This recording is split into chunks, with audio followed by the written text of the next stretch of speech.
Alright, looking good there, getting everything up. Okay.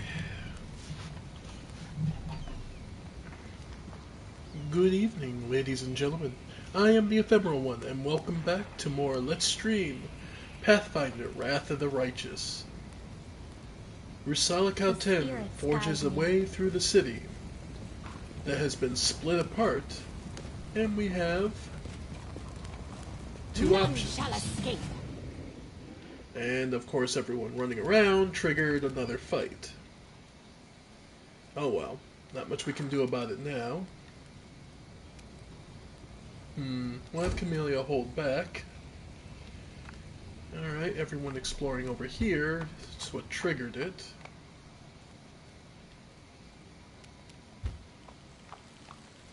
And a giant fly. Critical hit for 8? Not bad. Centipede. Have them. Yep. Aldebaran. Oh, another centipede got close, so we'll have him 5-foot step back. And just shoot. No. Sela can take it. The fray. And there it goes. And Rusala, just move up to try and sink in when you can.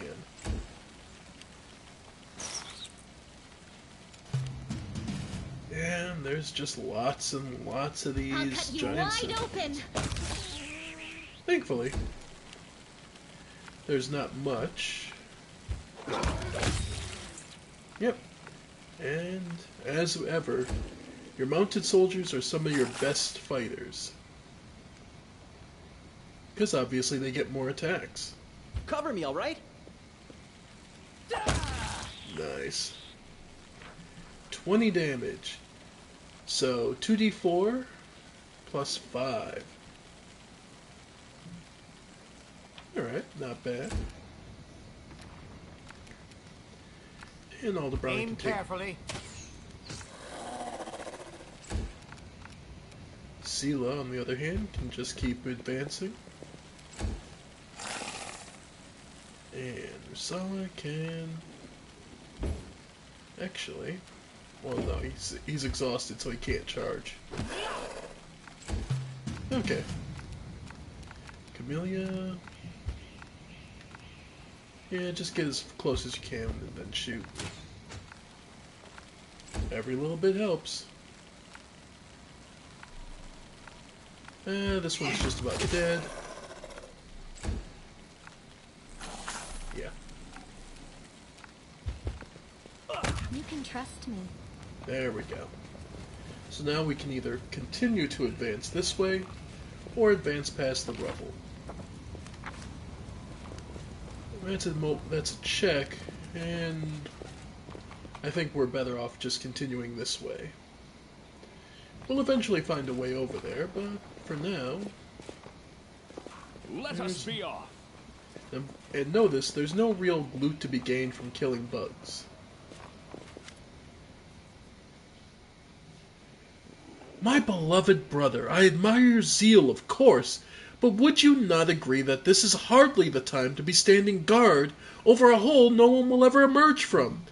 Or perhaps you're concerned that someone will decide to go for a nighttime stroll and will actually accidentally fall into it. Such foresight is laudable, but do you really need so many soldiers for such a task? Can't your warriors be put to better use, for instance, fighting demons or clearing rubble, while people trapped beneath it might still be alive? The face of this golden-curled Aasimar is beautiful even by the standards of his kind, in whose veins runs the blood of angels. His melodious voice sounds cheerful, but bitter reproach simmers in his gaze.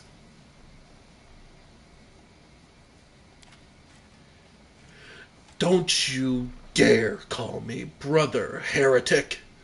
The signs of recent, hard fighting are obvious in this stern old man. His armor is dented and covered in blood, and his unnatural pallor suggests something more dangerous than wounds inflicted by claws and fangs. Nevertheless, his gaze is stony, and his voice, accustomed to barking orders, is harsh and clipped. "How dare you accuse me of doing nothing to protect this city, even especially now when the followers of your temple were caught committing treason? To my mind, you are no different than the demon worshippers, those miscreants, those beasts that are digging under the city walls." "Everyone knows, my dearest prelate, that in your zealous pursuit of order in the city, you have long since forgotten how to tell friend from foe, and good from evil. That's what happened with my adepts, whose act of treason was a genuine attempt to save the city. And yet again I am forced to repeat myself. While we are wasting time on pointless quarrels, people are dying under the rubble in our city. People whom we could have saved if you only had set your soldiers to the task and not kept them here, surrounding a useless and utterly harmless hole in the ground." "Harmless? Well, if it's on your say-so, then that must mean that there is someone down there. Your associates, no doubt. And they're just waiting for us to abandon our posts before they slink out and try again to—" The old man notices your approach. "And you, I remember you. You appeared in my city the day the demons attacked and Terendelev died. What are you doing here? Answer at once, or I'll have you strung up by your ankles before you know it. Don't think that the demons have wounded me. I still have enough strength to take on 100 of your sort."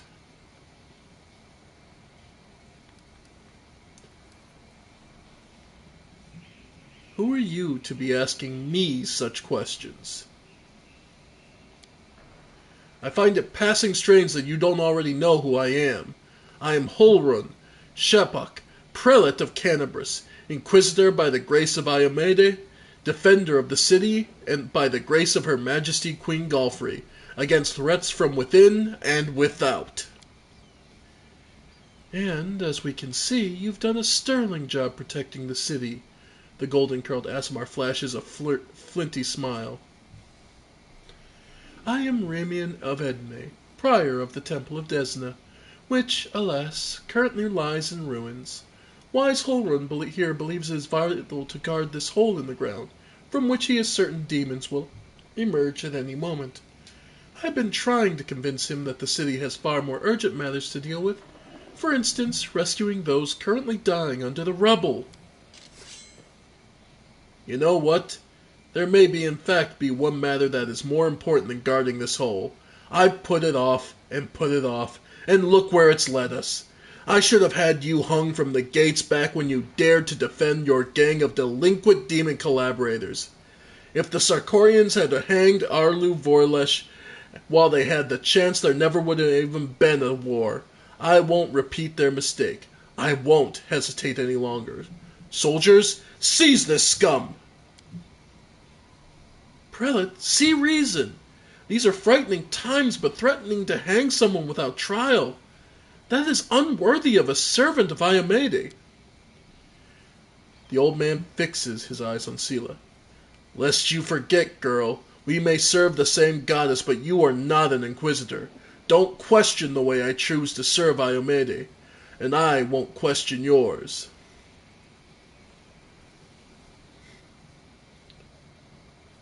So, what can we do? We can get more information. We can reveal the power, agree with him to execute a traitor, don't lay a finger on him or start a fight, or say nothing.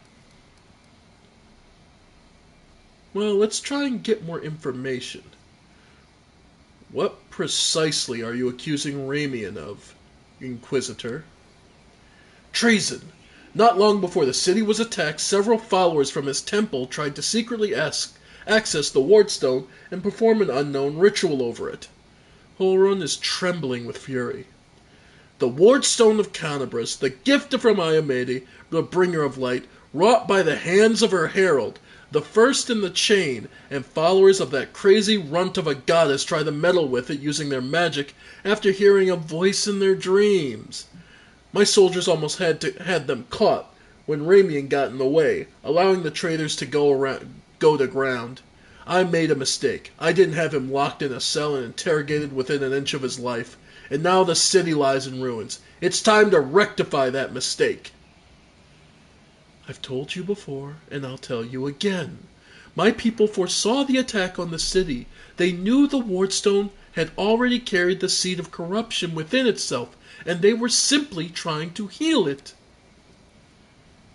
I've heard similar claims before. Now where was it? Ah, yes, from Staunton Vane, the traitor who brought down Dresden. The lessons of the past have taught us a great deal, and that is why I never believed you or your mob's lies even for a second, and I was right.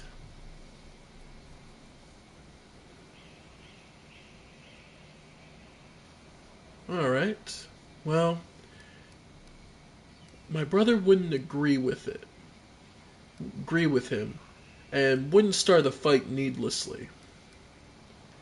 Reveal the light of heaven. Behold, Inquisitor, I bear the gift of an angel who died in the caves below Canabras. I am no enemy of yours.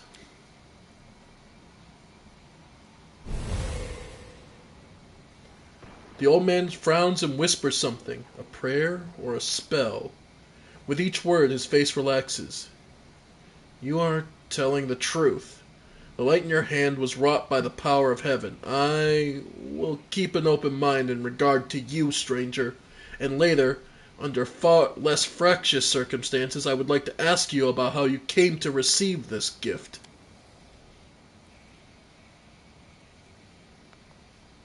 But that can wait. Now I must deal with this filth once and for all. Don't lay a finger on him, or you'll have to answer to me. The Aasimar holds up his hands in a placating gesture. Stop! You are defenders of what remains of Canabras. Can't you think of anything better to do than be at each other's throats in the ruins of the city? Ramian looks at the prelate. You're a fool, Holrun. You're a zealot and a murderer, but you're a fool first and foremost. I told you that the Wardstone was weakened. You wouldn't listen. I warned you that the city was going to be attacked. You shooed me away. The truth is that my young adepts were trying to save the Wardstone, and you stopped them. Of course, those truly responsible for this tragedy are the demons, but you have done nothing to prevent it, and now you would still rather kill an innocent person and perish yourself than admit that you were wrong. As always, with a wave of his hand, the Aasimar vanishes.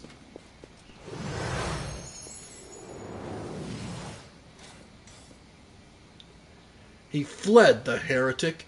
He's no doubt expecting me to rush off in pursuit, but that won't work on me. Holrun turns his attention to you. What about you? If you truly have been marked out for a gift from heaven, this is your chance to save the city. Go and bring back that filthy traitor. I'm almost certain that he and his cronies were helping the demons, either knowingly or unknowingly. Their attempt to bewitch the Wardstone is clear proof. Ramian must be captured.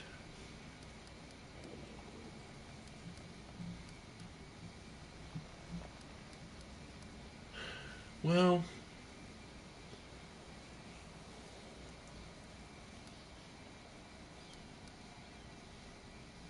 there's nothing dangerous in this hole. We came out of it. You told me yourself that you received a light-bearing gift from an angel who perished in the caves below our feet. It is no secret that those passages are teeming with dangerous creatures that could kill anyone, even a warrior of heaven. Demons and demonic offspring love roaming about underground. That's why I'll be keeping an eye on this hole. If the beasts decide to attack from here, I will be ready from them.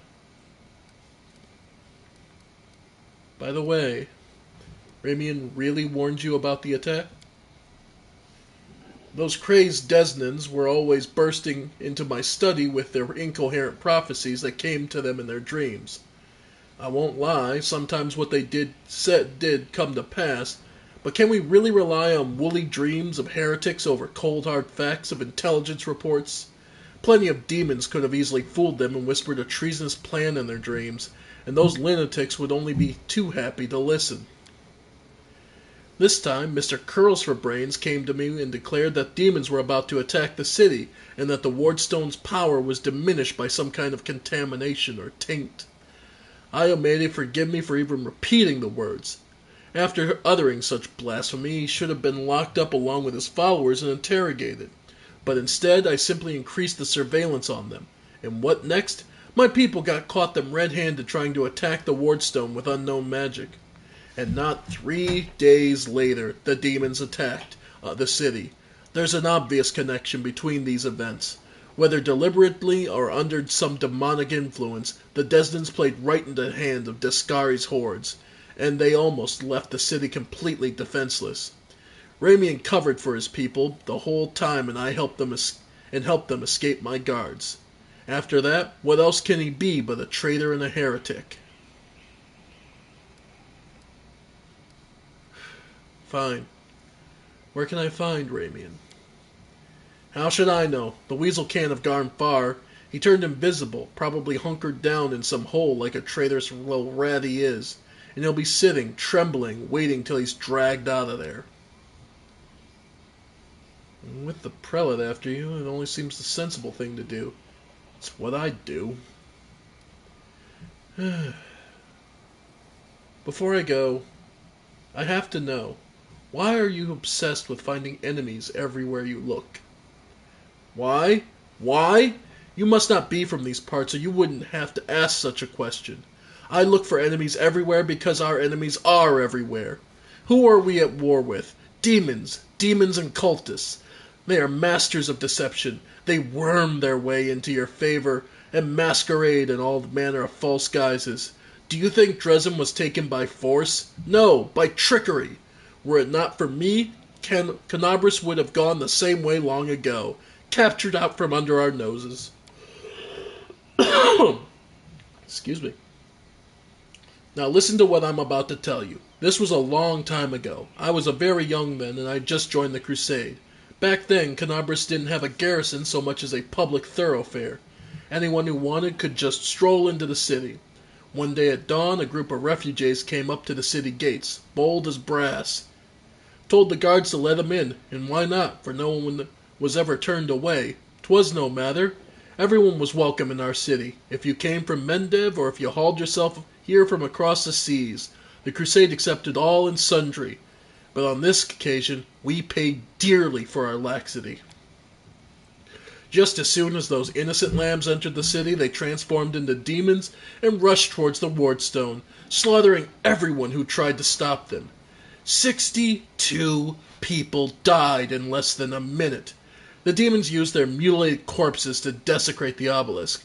None of them dared go near it. The light of the goddess burned them all. So they threw the blood from afar, splattering the Wardstone from every direction.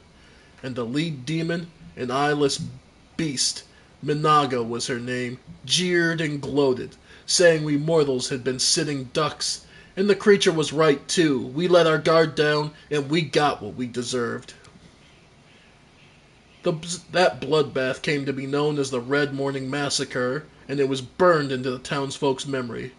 Since then, Canabras has adopted different practices. Heretics, cultists, spies, all the rabble who coveted Arlu's glory, we all drove them all out of the city. We haven't had any trouble since. Many have come here, even the Balor of Madez, and they have all been sent straight back where they came from, or else they were killed for their trouble. You see, Descari himself had to crawl out of the abyss and come here, the goddess curse him, in order to break through our defenses. And what did he do? He left again, and we're still fighting. Now that is what vigilance and discipline can do.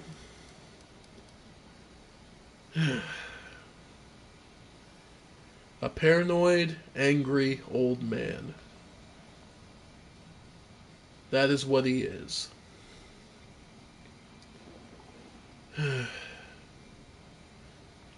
For now, I have to go.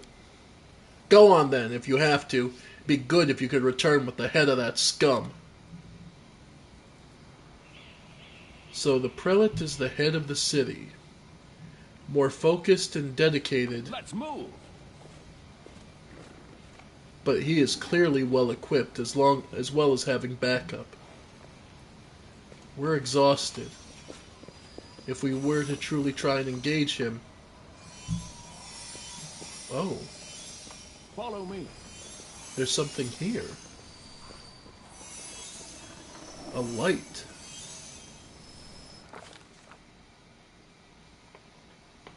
The demon invasion transformed all of Canabris into one great battlefield, but nowhere in the city suffered as much as this square. This place saw a clash of titans. The demon lord Discari, leading his hordes from the abyss, and the dragon Terendelev, mightiest of the city's defenders, and the one of the first to fall. The scene of destruction leaves no doubt as to the battle's outcome. A skilled scout could recreate the course of the battle moment by moment simply by looking at the ruins. From the chimneys torn down by the powerful wings of a sharp dive, to the bloody tracks left back when the demon dragged away the noble reptile's broken body.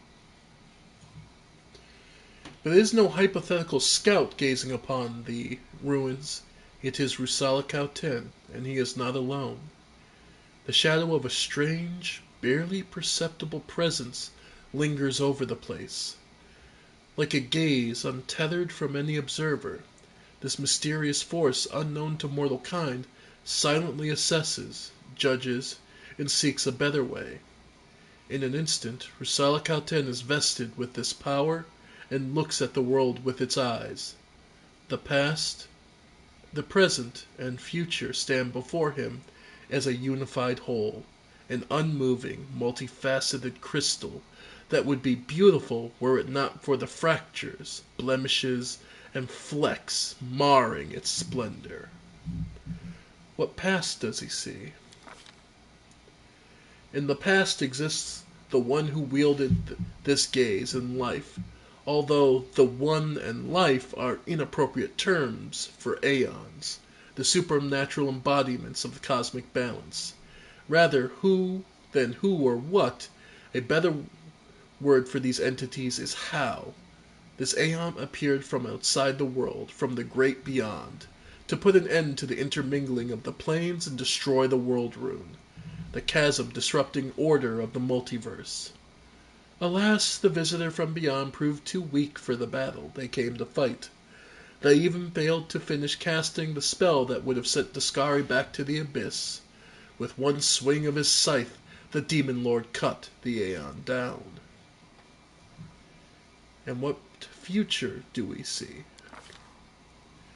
Good and evil, chaos and order, everything in its lawful place in the multiverse, and is no longer trespassing where it does not belong. Nothing is disrupting the smooth and steady current of the river of souls, from life into death and back to life again. The reality, rid of its flaws, is now perfect, and the aeons withdraw to eternally admire its beauty, which will never be threatened again. And what do we see in the present? Ruins, blood, corpses. None of this perturbs the aeon's dispassionate gaze. The living are alive, the dead will be judged by Pharasma. All that is as it should be. But the demons circling the sky, or prowling through the streets, create a jarring juxtaposition, like splashes of blood-red ink on a restrained pencil sketch. They should not be here.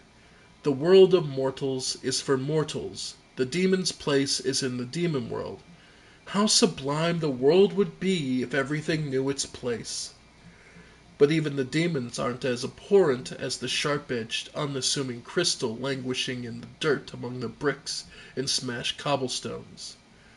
No mortal would notice it, but to the aeon's eyes its mere existence is such an outrage against universal laws.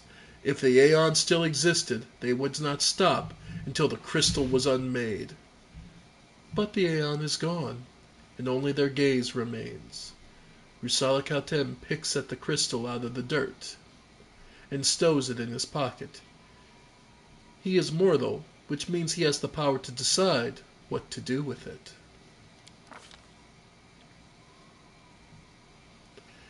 After allowing the hero to view the world through their eyes, the little that remained of the destroyed Aeon is killed, even the right appropriate for here for an entity that is so removed from life and death as we understand them, used up its last vestiges of energy. Now they are ready to disperse into nothingness, unless someone decides to preserve the Aeon within themselves. Will the hero take on this power so that he may again look upon the world through another's eyes, or will he allow it to vanish? The idea of putting it all right and where it all belongs. Yes, we'll take it. The spirit of the Aeon dwells out of sight, deep in Rusala Kalten's soul, like a pair of magical spectacles stowed away until the moment when the hero once again needs to look at the world through another's eyes. And the power is dissipated. And the item we picked up, let's see.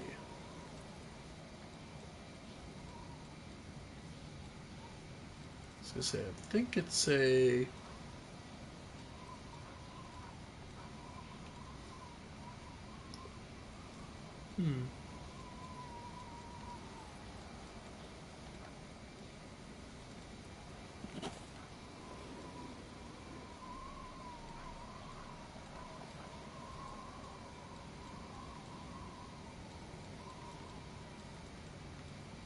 I tire of waiting. As I say, I'm pretty sure you can. Is it not use? I don't think it's usable. I just thought it had a. Okay. We may not have it officially yet.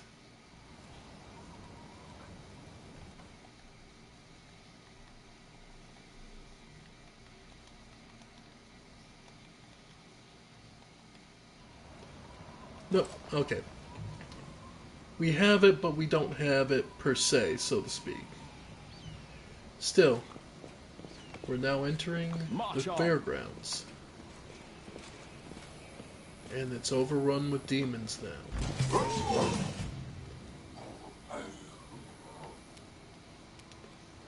Well, we can move close enough to try and cast a color spray.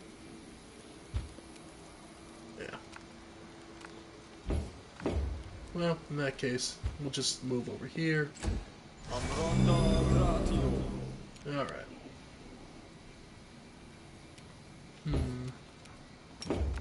Yeah, might as well make the cultist easier to hit. And Rakwa, go ahead for the charge. Nope, can't. Well, at the very least, he was easier to hit.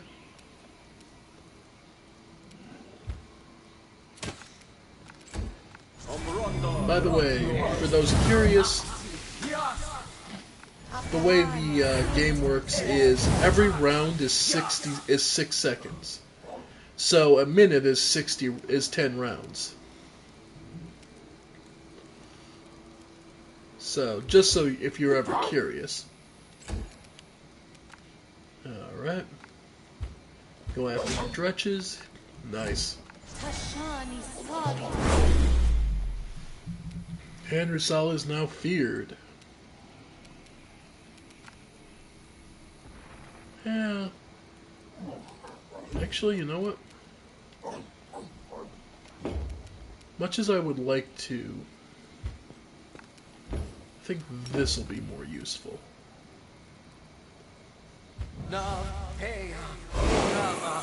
Color spray. Made a save. Okay.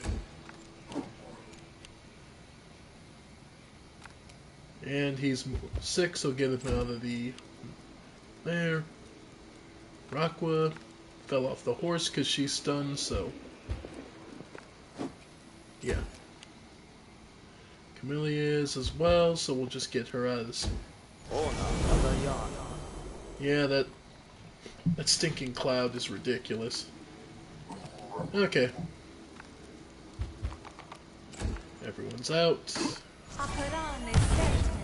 Bane, which just reduces our attack, basically. Alright. 5-foot step to get out of the cloud. And seal is hit, so... yeah, get you out of the cloud, too. Woljeff. Shank the neophyte. There we go. One less cleric. Aldebaran, not much you can do. Again, same thing. That stinking cloud really...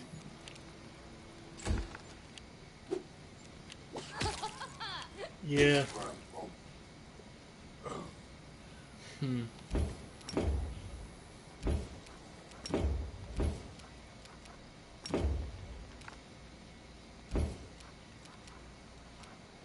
Alright.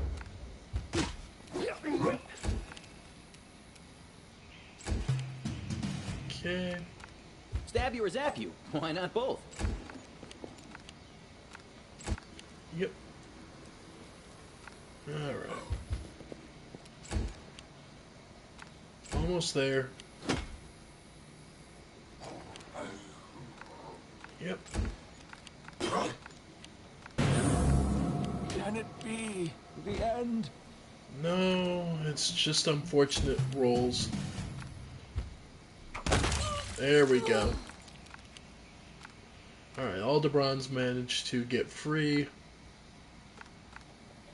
Dretches have... how much AC? 14. Okay. It's just their damage resist. So, yeah, the cultist.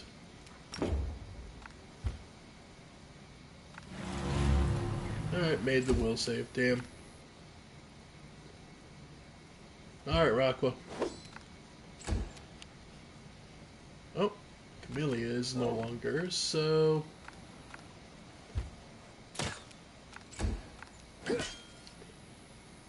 alright.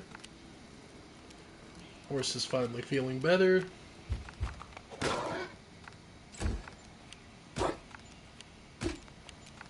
Yeah. Seala's turn. Quickly out hands for yourself. Take you! There we go.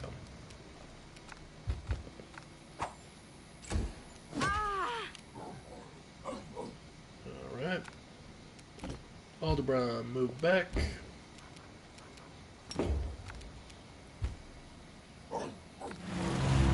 Nice. Oh no, made the will save. Actually, Rockwell, quickly mount up. Now. Nice.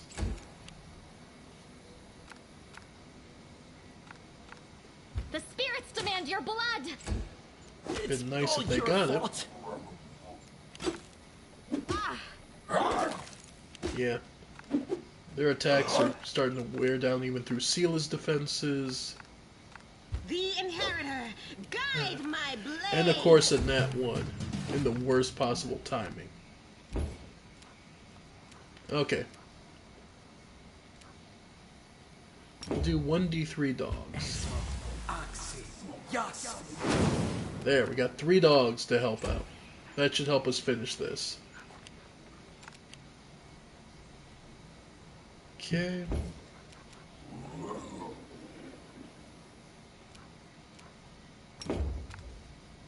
Yeah, hopefully that'll be enough. We do have the perk where we get stronger summons, so with any luck that'll be enough to end this. Ugh.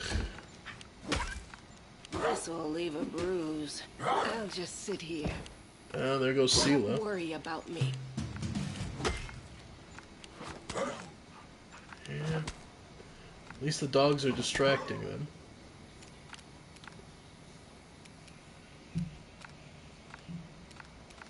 Forwards! Ugh. There we go, finally. Let's hear you cry! Alright. Buff everyone's attack rolls. Come on.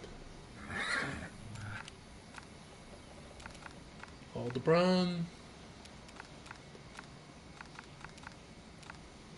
A solid plan.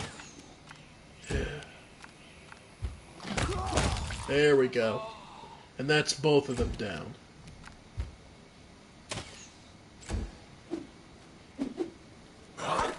Luckily they got distracted with the summons.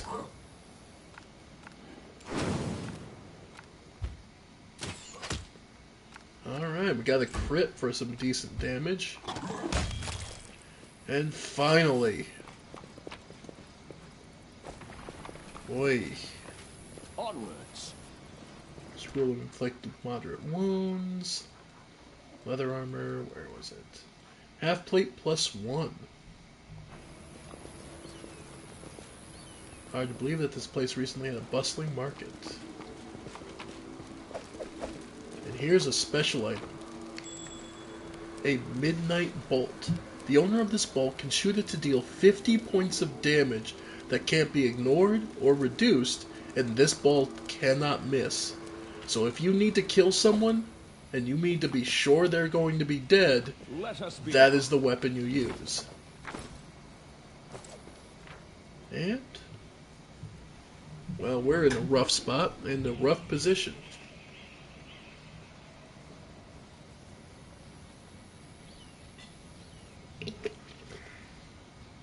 So, I think what we'll need to do is take a quick rest.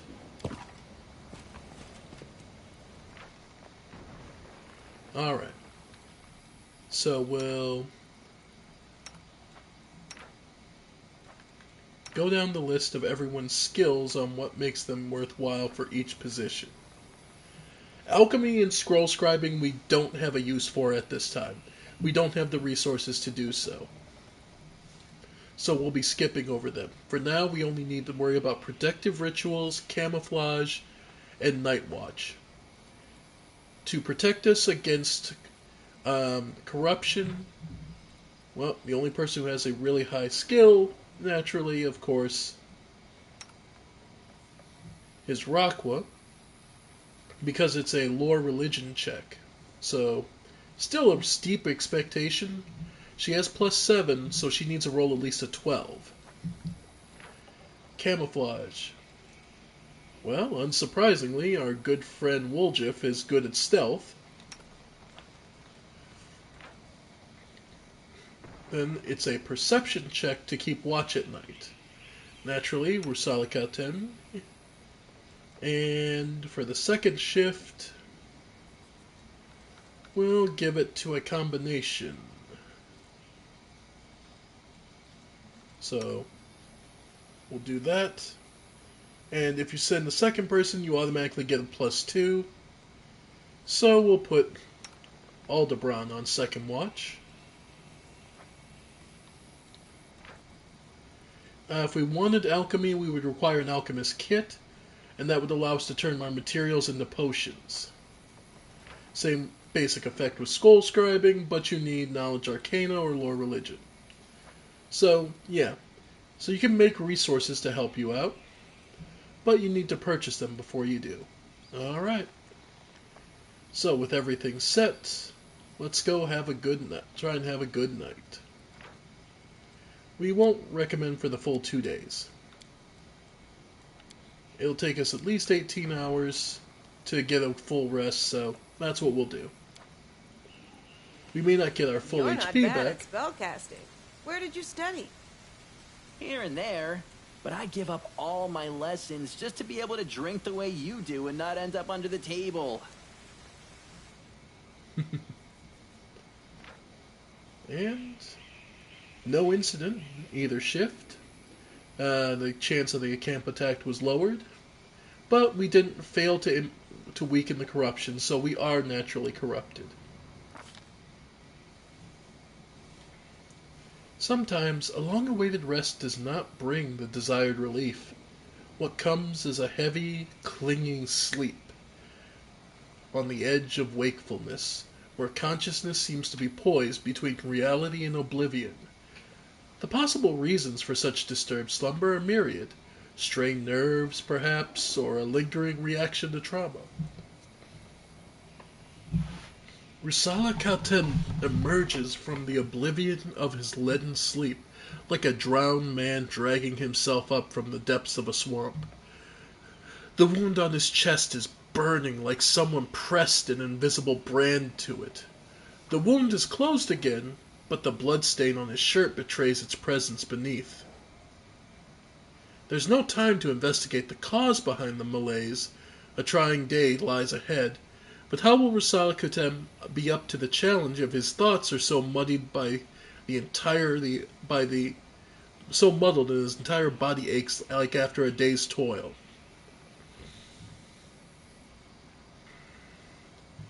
Nonsense. I'll douse myself in some cold water and I'll be good as new. As if a veteran adventurer could be frightened by a bad dream, a splash of cold water enlivens his senses and the weariness abates, retreating to the depths of his subconscious, but leaving the path open to return the next time Rusalakaten seeks refuge in sleep. They recall that he slept peacefully in Defender's heart. Perhaps a priest can explain what has happened. Alright, so we are all healed up, our spellcasting restored.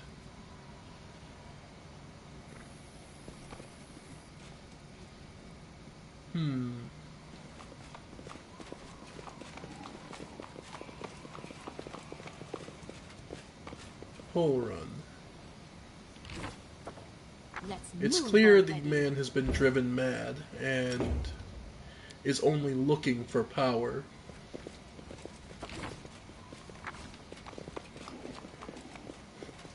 My brother and I have a problem with authority figures who refuse to listen to reason.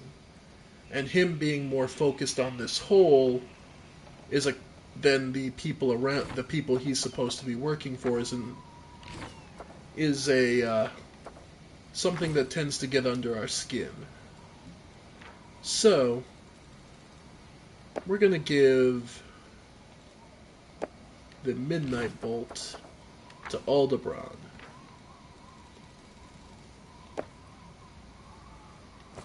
Alright.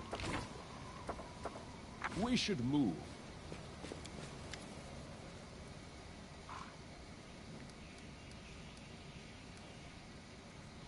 This city will be better off without you. To arms! Death to the traitors! Kill the demon worshippers!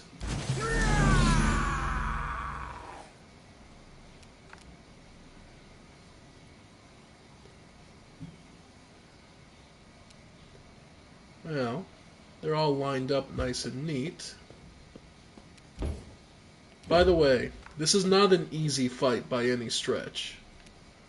For those curious, the Inquisitors with him have an AC of 20, and they're pretty good overall. In addition, they're using Cold Iron Masterwork longswords, and have 18 HP on each. Holrun, on the other hand, is a level 13 Inquisitor with 101 HP. AC of 23, 22 flat-footed, and 12. He's also using the Longsword of Right with an attack plus 11 and plus 6 for a second. Yeah, he's a tough old man. And this is him weakened. Still,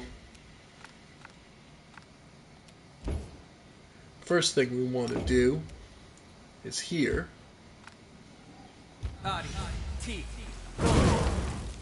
Get some damage into them.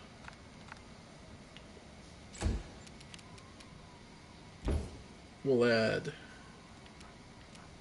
Enlarge Person to Rusalakaten.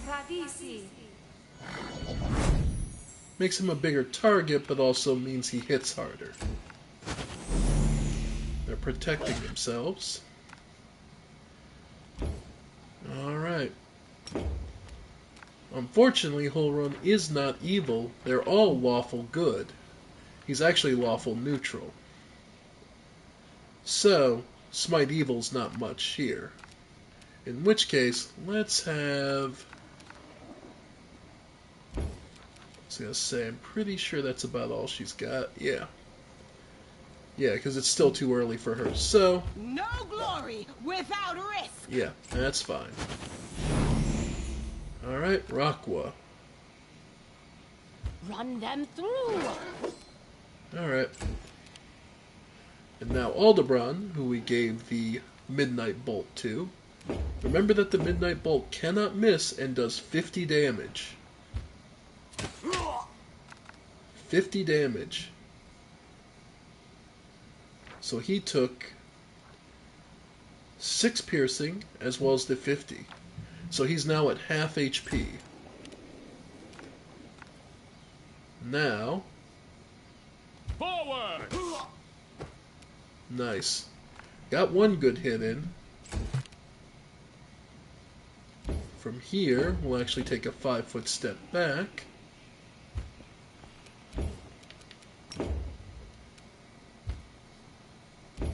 Yeah.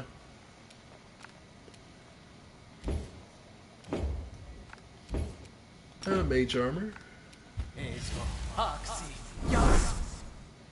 So he can have a little more defense. Camellia, go ahead and buff everyone's chance to attack and move in just a little closer. Yep. Okay. Go ahead after Holroyd. Into the fray. Damn. Alright, Raqua, try and...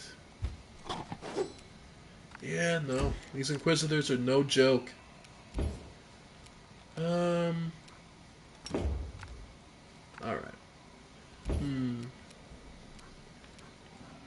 Yeah, let's get some wolves.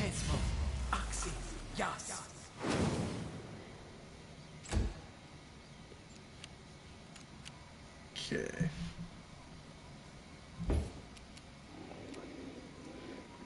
And see about weakening this Inquisitor.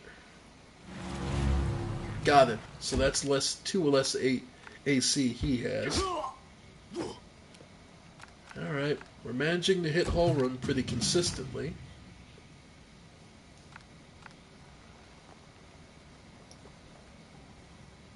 Woljif has his daggers out. For some reason he can't attack hull run.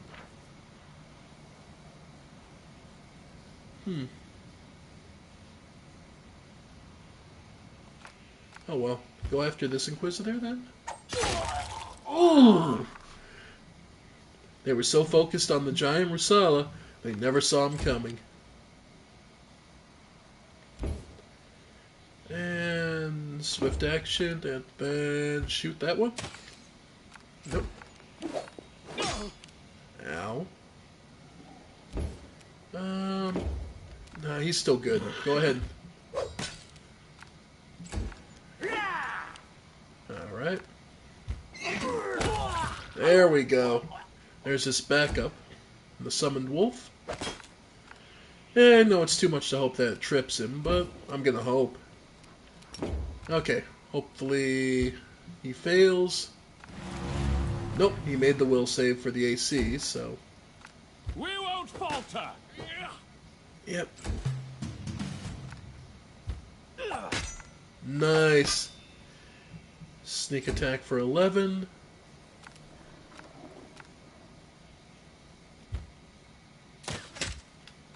Alright, he's getting worn down. The inheritor. Ride my blade. Tell Remian that the hull run is dead. And we got some real nice stuff here. Naturally, we were going to loot their corpses. Crypt Raider.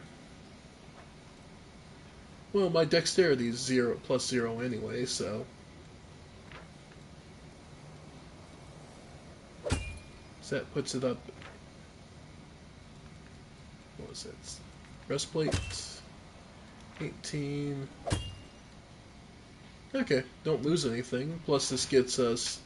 AC grants +2 insight against bonus. Okay, AC versus death. Ah, there it is. Purple stone knife. A primitive stone knife, someone or something crudely hacked and sharpened this piece of purple rock to use it as a weapon. This +1 dagger adds +1 to DC to all saving throws against spells from the evocation school the wielder casts. So if we cast like fire, burning hands, it would get an extra DC. But we're not a caster, so that doesn't matter too much. Adventures await. Let's see. Got rings. Let's see. Raqua. Half plate. +1. Gives her 9. So she's at 22, giving the half plate 23. Why not? Feels about right. And in addition, Longsword of Right. This +1 Cold Iron Longsword, plus an additional 1d3 to Chaotic. It's cold one, yeah. So +7, yeah, that works. Aldebron's using a light crossbow. Doesn't have any strength, so probably just use a basic short bow. Yeah.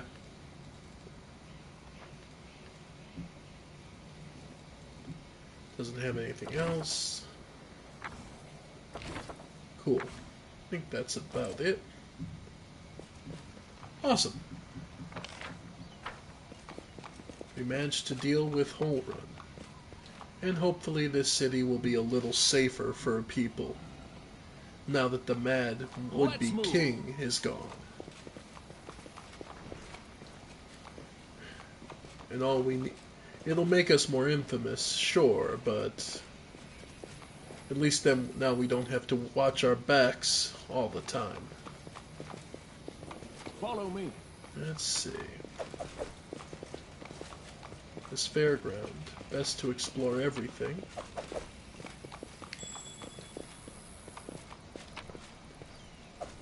Ooh, apprentice lockpick. Oh. A rift left the earth by Discar's massive scythe. You and your companions fell through here during the attack. Judging by the size of the bloodstain, the body of something truly enormous was dragged over these stones. Terendelev, most like. They were dragged over here where... Hello? Thank the gods! I found someone who isn't fleeing in panic! Are you crusaders? Mercenaries? The comely half-elf is so frightened he can barely get the words out. I am a servant of Count Darren Kale Nevis Arende. My lord's mansion is under attack by demons. The master himself and all his guests are trapped inside, and the house guards are nowhere to be found. I managed to escape through a servant's passage to look for help. Will you help me? The mansion's only a stone's throw away, on the next street over. He meets your gaze with pleading eyes. Count Arende. I've seen him a few times before, from afar. He looked highly audacious. I confess that he did capture my attention, but that's neither here nor there. We should help him. The gratitude of a rich and influential man can only benefit us. You have heard of Arende family before. The wealthy and noble Mendevian dynasty was almost wiped out by demons more than 10 years ago. The last surviving member of the family, the young Count Darren, has an infamous reputation. He is well known for being a rake and a rogue.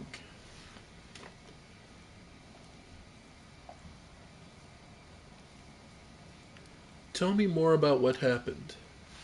I'll tell you what I can. I was working from dusk till dawn, back to dusk again, serving guests at the Count's banquet. When the other servants came to relieve me at my post, I went to sleep. Next thing I know, I wake up and there are demons inside the mansion. I couldn't even reach the Count. The monster's blob blocked the way. The Count's banquet was still going on. He and his guests were in the great hall, and as far as I could tell, the door to the room was sealed, and the demons couldn't get in. I'm begging you, hurry. The mansion's doors are sturdily built. The demons will have to work hard to get past them. So you still have time to rescue the people inside.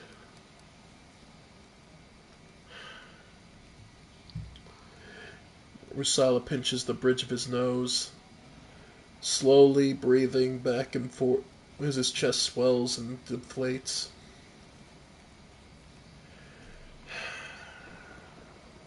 All right, I'll help. Where's your master's house? It's not far at all. You're better off entering from the next street over, the passage I used to get out. Help! I'm begging you! I hate to think what the Count will do to me if I don't bring back help! That's an interesting situation. He's more scared of the Count as disappointment than he is of the demons. No better time for a banquet, apparently. March on.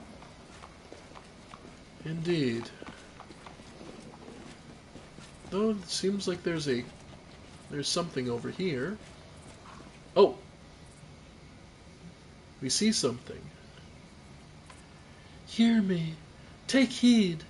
The hordes of the abyss. The wardstone is their target. They must be allowed to capture it. Something appeared and spoke to us. Hordes of abyss march on Canabras. The wardstone is their target. They must not be allowed to capture it. The consequences will be disastrous. A vision, but from where, we don't know. And here, we've managed to spot Ramian, despite invisible. The golden curled Aasimar greets you with a graceful bow. So, you have found me. I have nowhere else to run. I am at your mercy. Kill me if you wish. I ask you, hear me out first. Did you really know about the demon attack before it happened? I did. We have a secret ally in the enemy's ranks. No one knows who this brave soul is, but she has been feeding us information about the demon's plans. These dispatches have come to us by the most reliable channel bestowed upon us by the great dreamer herself. They have come to us in dreams. Prelate Hulrum brushed us off as meaningless reveries, and, well, I admit that it isn't always easy to distinguish our allies' messages from ordinary dreams. But even ordinary dreams are gifts from Desna, and are always worthy of attention. The prelate, and all the Crusaders' leaders for that matter, should have put less store in reason and more in intuition, inspiration, and spontaneity. What's more, not long before the attack on the city, a blind elf who calls himself the Storyteller arrived in Canabras. This wanderer wasn't merely a collector of legends, but a scholar of the unknown. According to him, the wardstone in our city, the first and most important in the chain of wardstones, weakened since long ago and was teetering on the brink of corruption. It seems that the Red Morning Massacre and other demon attacks, even the ones we fended off, did not leave us unscathed. Unfortunately, the prelate did not wish to listen to the storyteller either. We're lucky he wasn't burnt at the stake as a heretic. We had such vital information in our hands, information that could have saved the city, but no one cared to listen, all the way to the catastrophic end.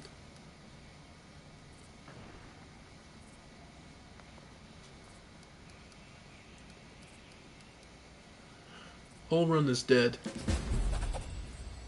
The Aasimar brings his hands together in a brief prayer. I'm sorry for this. Really, I am truly sorry.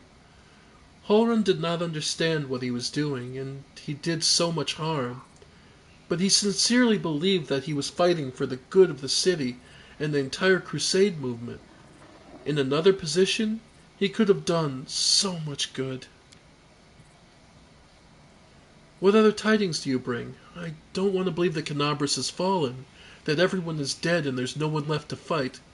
Please, tell me, are there pockets of resistance still left in the city where I can be of some use?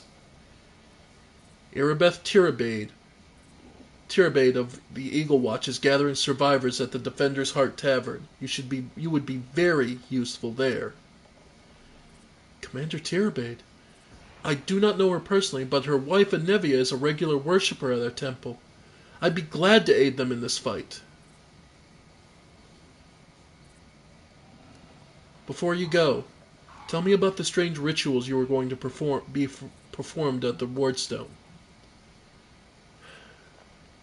Ramian looks slightly abashed. When my attempts to open Holrun's eyes ended in failure, a few of my young adepts resolved to take matters into their own hands.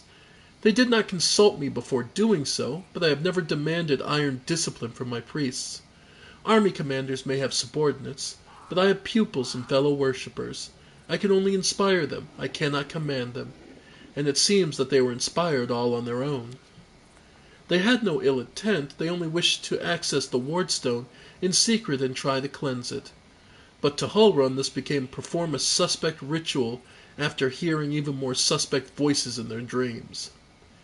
The children wanted to save the city, but the Inquisitors detained them and almost killed them. I had to intervene. I used my authority and my power as a cleric to give them a chance to flee.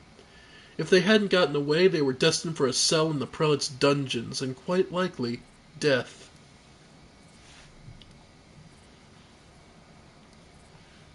I have to go. Wait, 3 of my adepts are hiding somewhere in the ruins of the city. The ones the Inquisitors wrongly accused of treason. I beg you, find them and protect them against the demons and vigilantes like Holrun. They will not rest until they find them. Thank you for listening to me and defending me. I'll go down to Defender's Heart. I hope to see you there. May Desna keep you.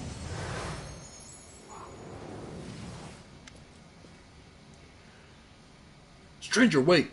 You spared Ramian despite what the Mad Inquisitor told you. The young voice comes from nowhere. Oh, hang on, I forgot to remove the spell. I hope Holrun's dogs aren't lurking nearby. A pale youth materializes before you. His face looks haggard from lack of sleep, but he is clearly pleased to be speaking to someone.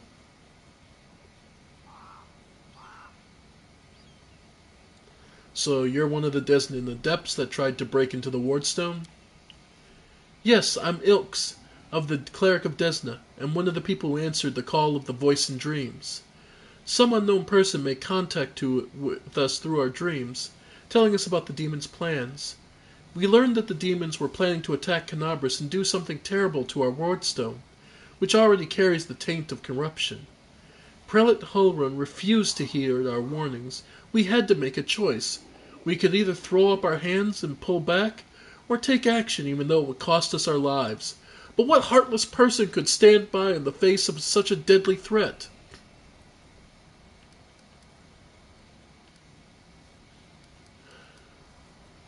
What were you even planning to do with the wardstone? The young man hesitates. Our plan was to get to it, and then follow our instincts. There were 3 of us, a cleric, a mage, and a bard. Between us, we know a lot. We're capable of a great deal. If we'd had enough time, I'm sure we could have figured out what's wrong with the wardstone and how to heal it.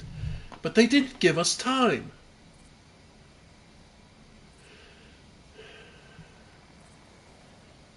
Yes, the local commanders got roped into dealing with this. Some idiot kids trying to break into the wardstone. Apparently some of ours. But who even knows these days? Seela sighs. I know there's no evil in you. I can sense things like that. But what you did was so stupid and impulsive. Someone could have gotten hurt. I know from experience. I'm so sick of this Crusader infighting. It's not just infighting. It's a matter of life and death. It's about the path we're all on. Do you need help? Desna teaches us to trust in last-ditch chances. Listen, my friends are called Aranka and Thal. Thal the Wallflower, and Aranka is an amazing singer and a truly beautiful girl. She has plenty of friends and fans. She's probably blended into a crowd somewhere. Wallflower is a mage, but I don't think he'll risk using magic. It'll only bring the Inquisitors down on him. He'll be harder to find. You'd better find Aranka first. She might know where Wallflower is. Please, find them and protect them against the demons and Inquisitors.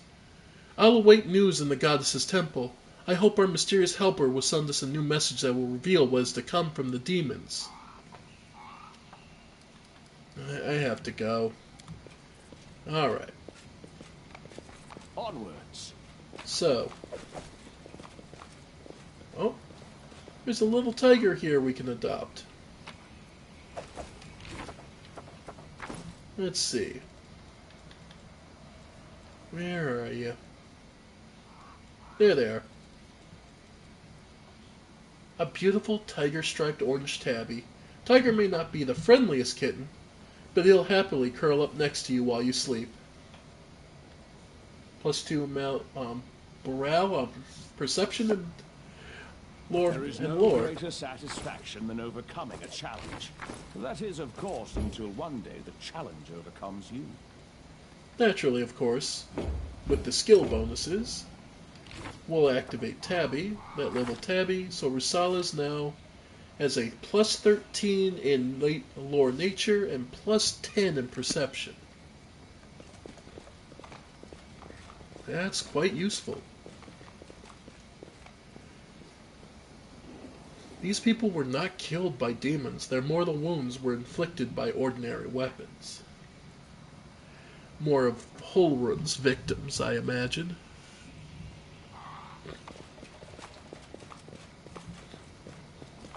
Oh. Another of the barbarian. A neophyte barbarian.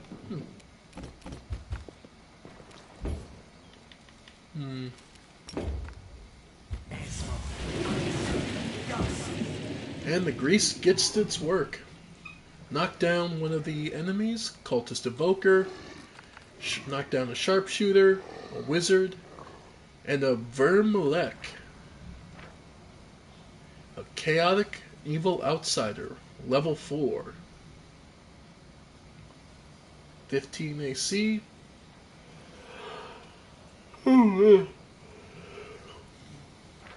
Abandoned flesh. See. Swift action. Inhabits a humanoid body. It treats the dead flesh and muscle as armor, gaining +3 bonus to its AC. As a swift action, as much of the body's flesh to heal itself, regaining 2d6. Yeah. So they're good at healing themselves and surviving.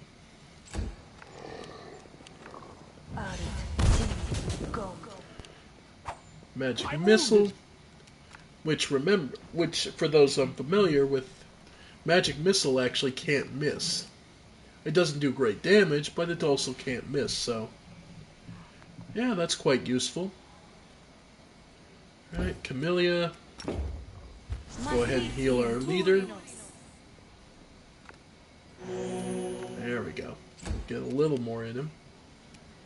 And he can go after the barbarian. Nice. Raqua can join in. Out of my way! Nice. Sela for the finish. Take you! Yep.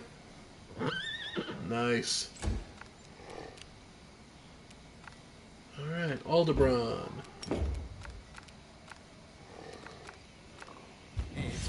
See if you can't heal as well. Nice. Sharpshooter's up. And go after the wizard.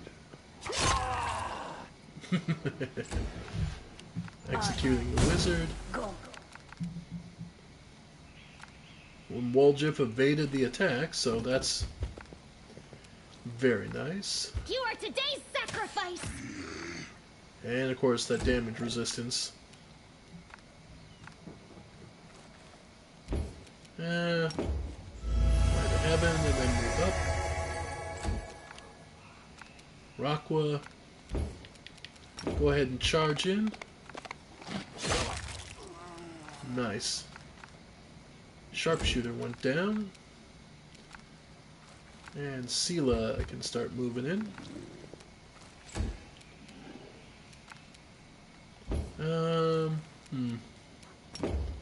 Minus AC, trying the Vermlick. Yep. So now he's easier to hit. Alright. Really good damage on the Evoker. Tried to cast and got killed well before he could. And the Vermlick is just really hard to damage. Nope, Rusala slipped.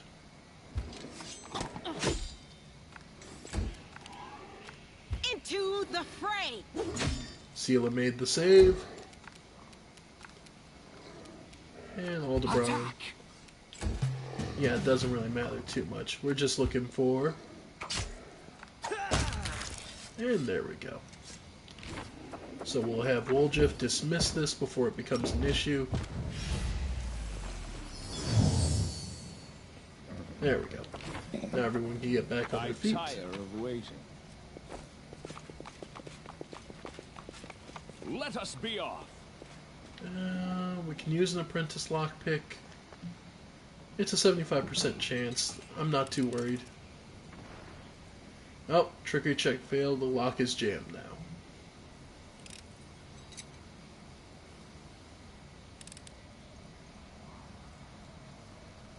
Yep, she failed hard enough that the... So we can just break it. So we broke some stuff. Yeah. Just some basic stuff. Unfortunately, didn't get everything we would have gotten, but... Well... I mean, you can always reload, but where's the fun in that? Pay attention. Ah. Okay, there's a trap.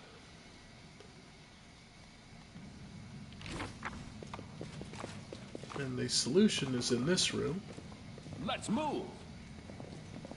And there's a path to the basement.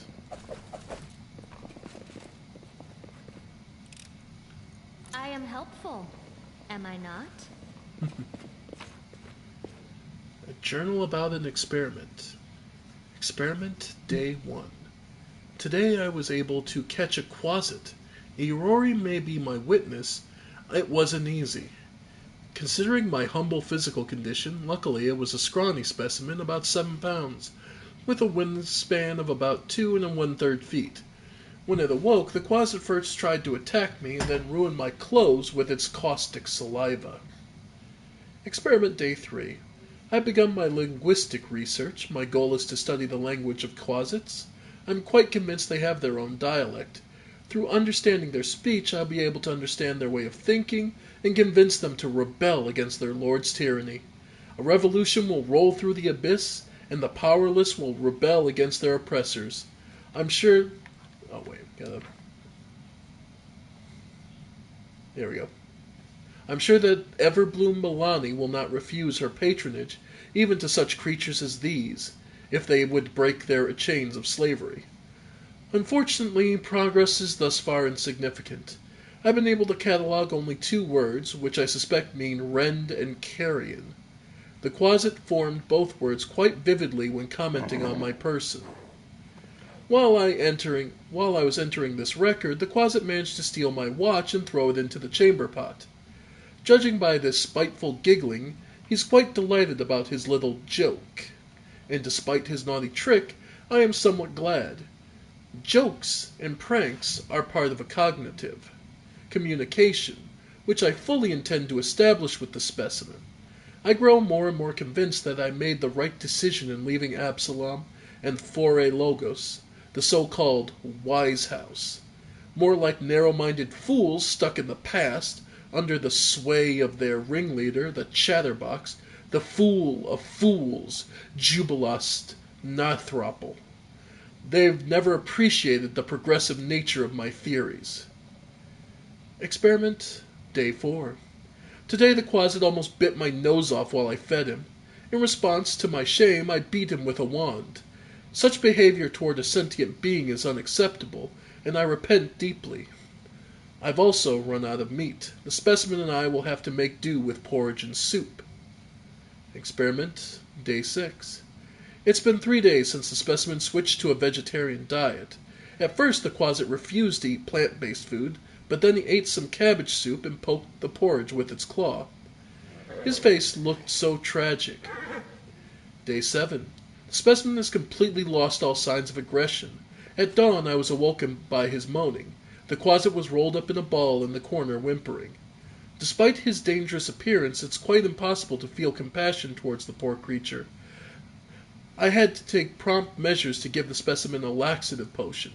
The Quasit now reacts to me with confusion and fear, but at least it's not suffering anymore. His gastrointestinal tract must have reacted unhappily to the unfamiliar diet. Experiment Day 10. What a great day! The switch to a completely plant-based diet is complete. The theory that Quasits can only eat meat and carrion has been disproven. My eternal opponent, Sir Jubilost, will just have to go drown himself in a river.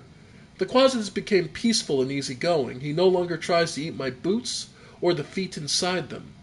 The specimen's behavior has become gentle and friendly. He shows some interest in ball games and physical exercise. I have named him Pecker. Today he initiated communication, attempting to explain a new word to me. By all evidence, he was making up the word during the communication process, for there has never been such a word in the Quasit language. The meaning, as I understand it, is safety, comfort, and calm. I see no further need to keep Pecker on this chain.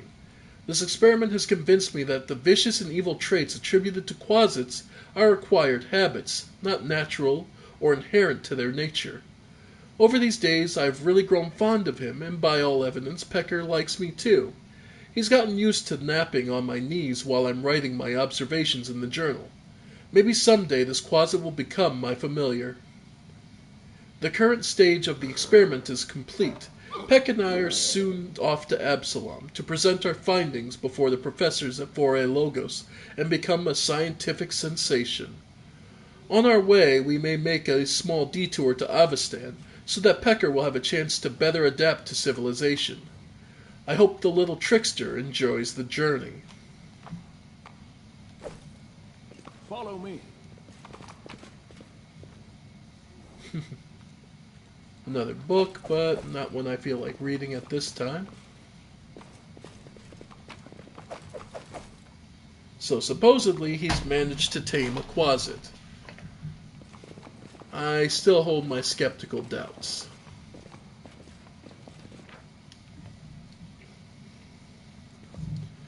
Still, there's a basement to explore.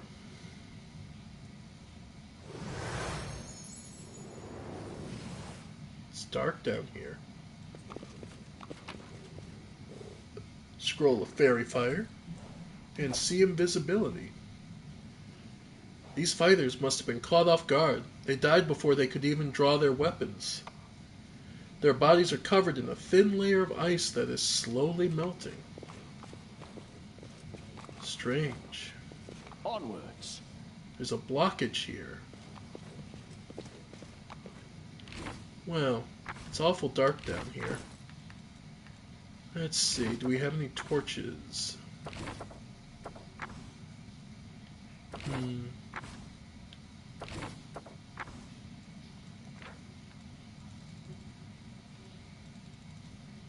Nope. Don't have any ASMRs either.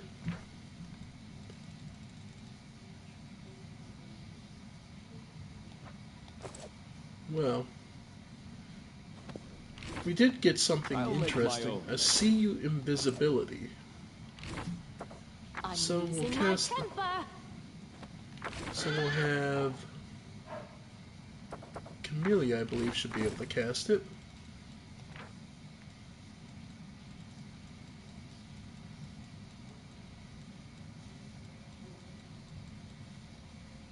Nope.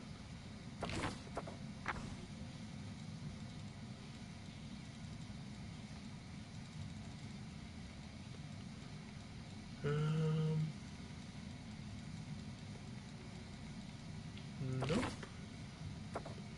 How about Aldebaran?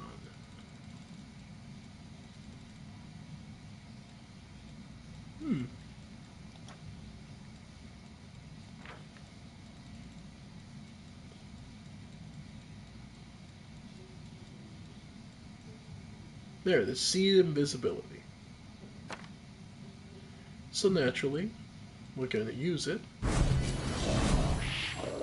What they should have seen. There's a shadow demon here in the city, in the medium, with a level 7 with 60 HP.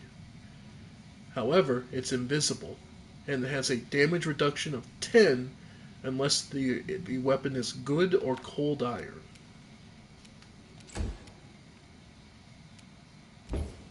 So,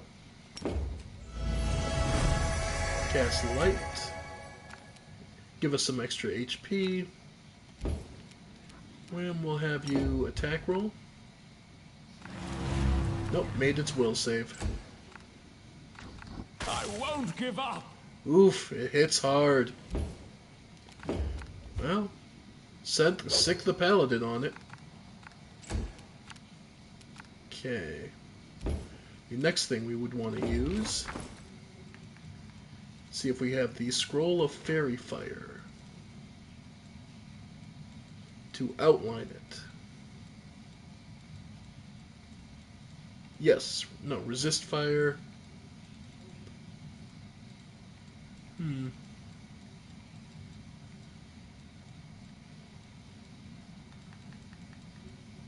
Well, we'll scroll a bless. At the very least, that should come in handy.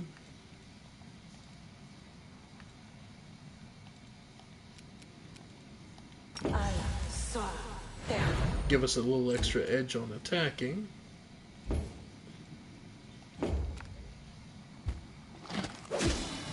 Alright, cold iron sword, so that managed to hit.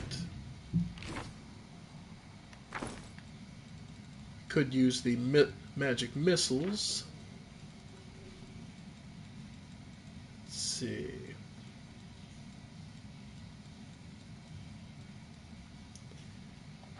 Alright. Distract them for me.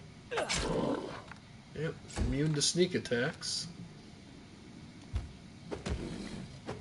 Alright, managed to get some damage in. Aldebaran. Once again. Summon a small earth elemental. Fortunately, it looks like no one can use fairy fire.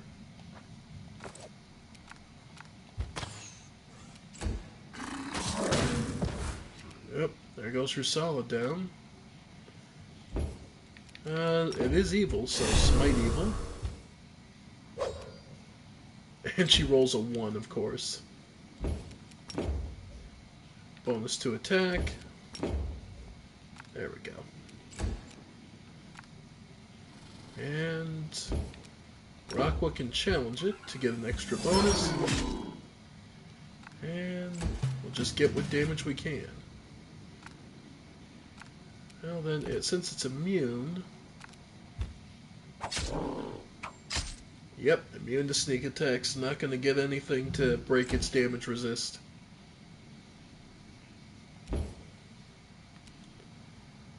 Alright.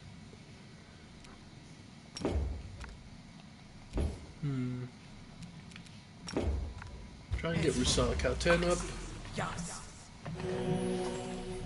There's some more HP on him. It's all your fault. Oof.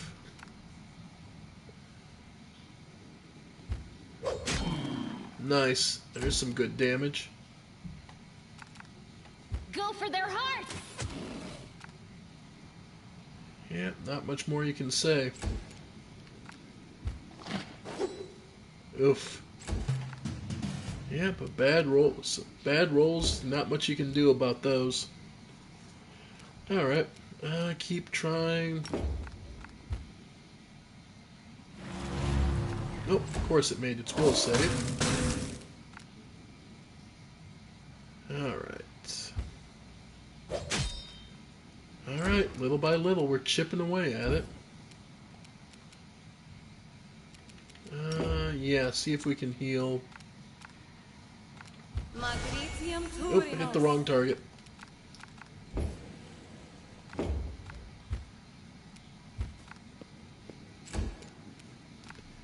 Okay. We're slowly whittling through it.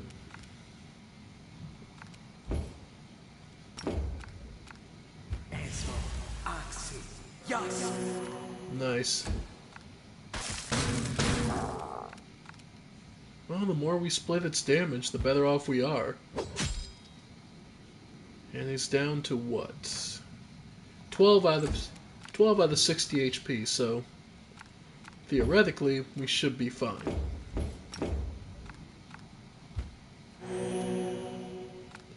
Well, 5 extra HP.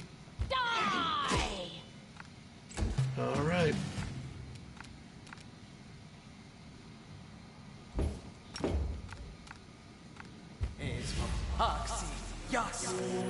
Plus, the more damage that he's soaking up, the better chance we have of keeping our other guys awake. And there we go. The Shadow Demon's gone. We should move. They never got a chance because that demon managed to ambush them down here in the dark. Let us be off. And we managed to move the blockage. Took us 4 hours. Because we failed it. We got 13 and we got, yeah. Alright, so what was down here? We'll use the apprentice lockpicks to guarantee. A composite longbow, shiny chitin, and razor sharp claws. So, that bow we got, we could probably give it to Camellia. Aldebron's in much the same situation. But just to see, Wicked Longbow. Whenever this +2 longbow confirms a critical hit on an enemy, target must pass a will save, suffer curse. The cursed creature gets -1 penalty, -2 to fortitude, and -3 to reflex saving throws. It can be removed with remove curse spell. Alright, so it's a good +2, just we don't have anyone specialized in bows. So, it can definitely be worthwhile. Still, that was a rough fight, but we made it through. However, we're all exhausted.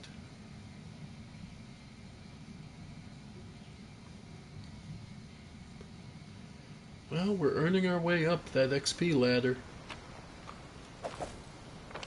Right now we sit at, how close? Yeah, surprisingly. Let's move. And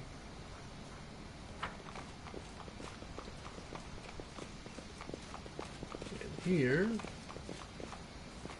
a lore nature check. These corpses were gnawed by bones by ghouls, whose teeth are likely the cause of death. Follow me. Alright, so ghouls are a threat here. Unfortunately, well, we know where they're coming from. And even worse off, Holbrook was right. There are things hiding in the pits. Of course, it's a little late to tell him now, isn't it?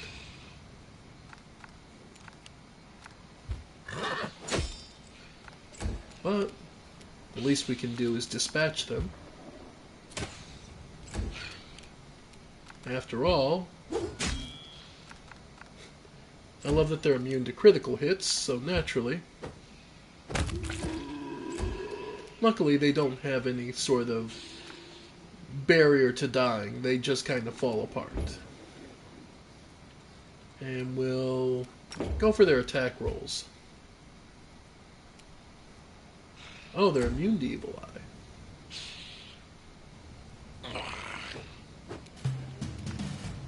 Alright, Woljif, how about now? Nice. Just boots him off the side. I'll cut you wide open.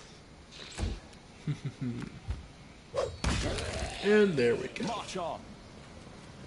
Unfortunately, as you might expect, ghouls don't really get you much. Oh. Someone's out here looting corpses? A short, hooded figure is poking about some bodies lying in the middle of the street. The stranger drags the first body off the road, respectfully props it up against a wall, and places the corpse's hands on its chest. The figure then freezes, as if hesitating, and you see him reach out his hand towards the beautiful gold amulet, hanging around the corpse's neck. He jerks his hand back and hesitates, then reaches out to get. Hey, who are you and what are you doing here? The stranger almost jumps out of his skin and the hood falls from his head. Under a mop of red curls, a round halfling face looks up at you. Oh, phew! I thought you were demons. Good day to you, sir. Good sir. Sela's eyebrows lift in apparent surprise. Curl, is that you? The halfling looks at Sela and smiles broadly. Oh, Lady Sela! You're alive! Goodness me, that's the second bit of good news on an otherwise lousy day. What was the first bit of good news? Stick around and see for yourself. Do you know this person, Sela? Meet Rimby, better known as Curl. He hails from Canabras and he fights in the Condemned. He is one of a kind, a rogue with a heart of gold. Sela smiles, then adds a little more seriously. Curl, it's probably none of my business, but you should ask yourself what you are about to do is right. The halfling's cheek flushes, and he hides his hands behind his back. I didn't, I just thought... Oh, it doesn't matter. Can you tell me anything useful about what's going on in the city? I'm afraid not, good sir. I just left Defender's Heart. Before that, I was holed up in there, so too scared to leave. Although spending all the time under the Commander Erebeth's nose was sure something. She's a strict one. Whew! And when she gets antsy... Don't even start. I had enough of her breathing down my neck to last me a lifetime. So what are you doing here? Robbing corpses? No! The halfling protests. Rimby Curl may be a rogue, but he doesn't loot corpses. I just need to get these poor lads' bodies off the road. My friends and I are on a terribly important mission, and we need to get through.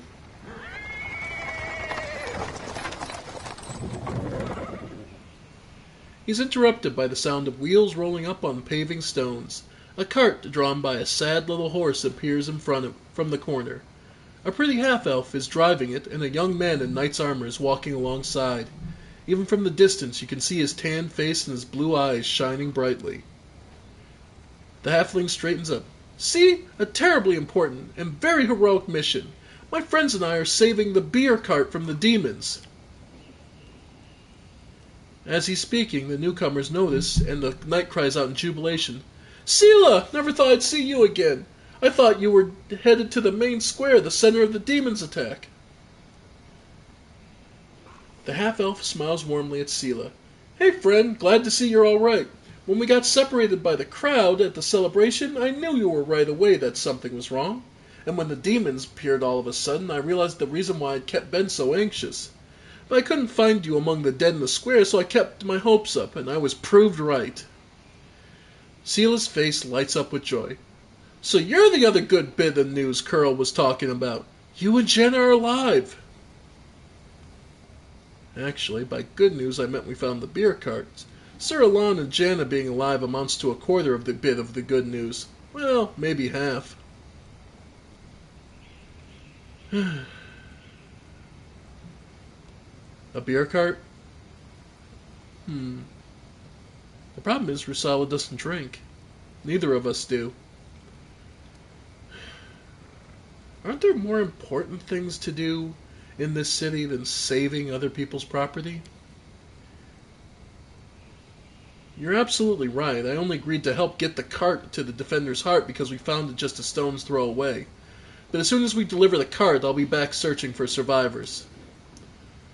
By the way, my name's Elon, Sir Elon of the Houndhearts. I'm glad to meet someone who survived this madness. You haven't told me how you know Sela. I'll save you the story till we're back at Defender's Heart. You're going back there, aren't you? Well, we'll have a reason to toast to our spoils. Alright, I have to go. So long. We're sure to meet again, either in the city or the Defender's Heart. Sure you will. Come to the tavern and we'll celebrate a valiant rescue of this barrel together. So we found Sela's friend.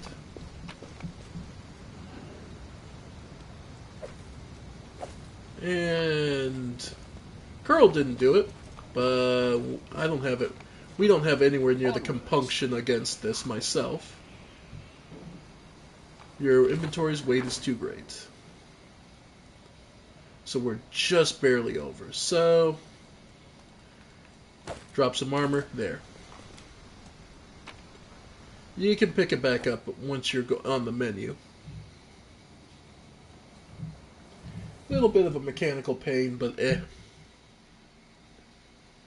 We really should go to Defender's Heart just to be able to sell that stuff off.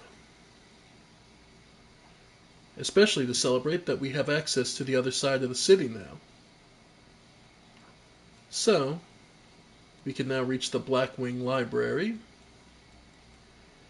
their Rende Party House, Worm's Mansion, so we now have access to many areas. But first, this will take 2 hours, let's get to Defender's Heart. Someone on the road. Well, that doesn't mean we're under attack, that just means there's someone there.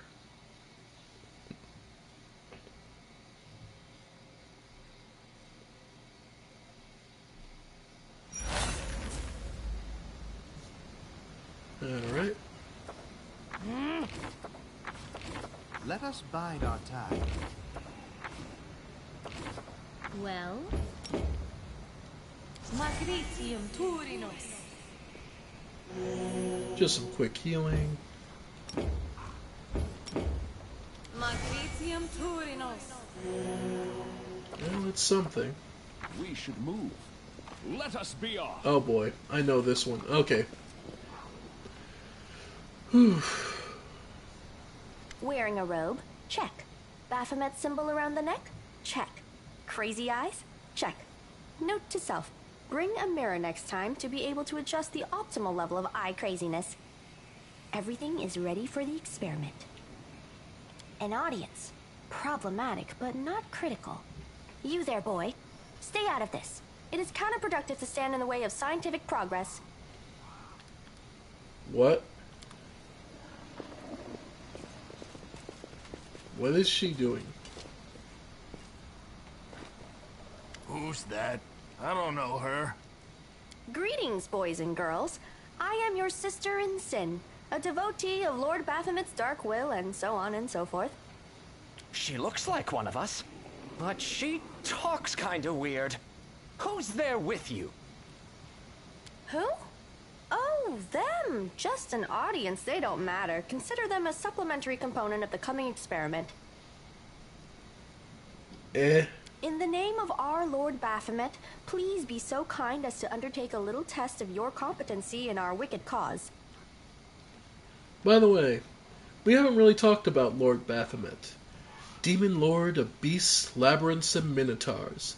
Baphomet was the first and greatest minotaur, a beast created by Lamashtu to serve as a leader for her latest creations.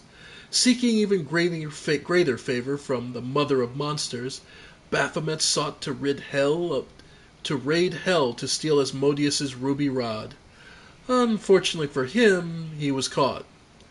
As punishment, the Prince of Darkness inscribed his own symbol on the Minotaur Lord's brow, and with the nail of his index finger, and imprisoned him in a maze so cunningly crafted that Asmodeus declared it unsolvable.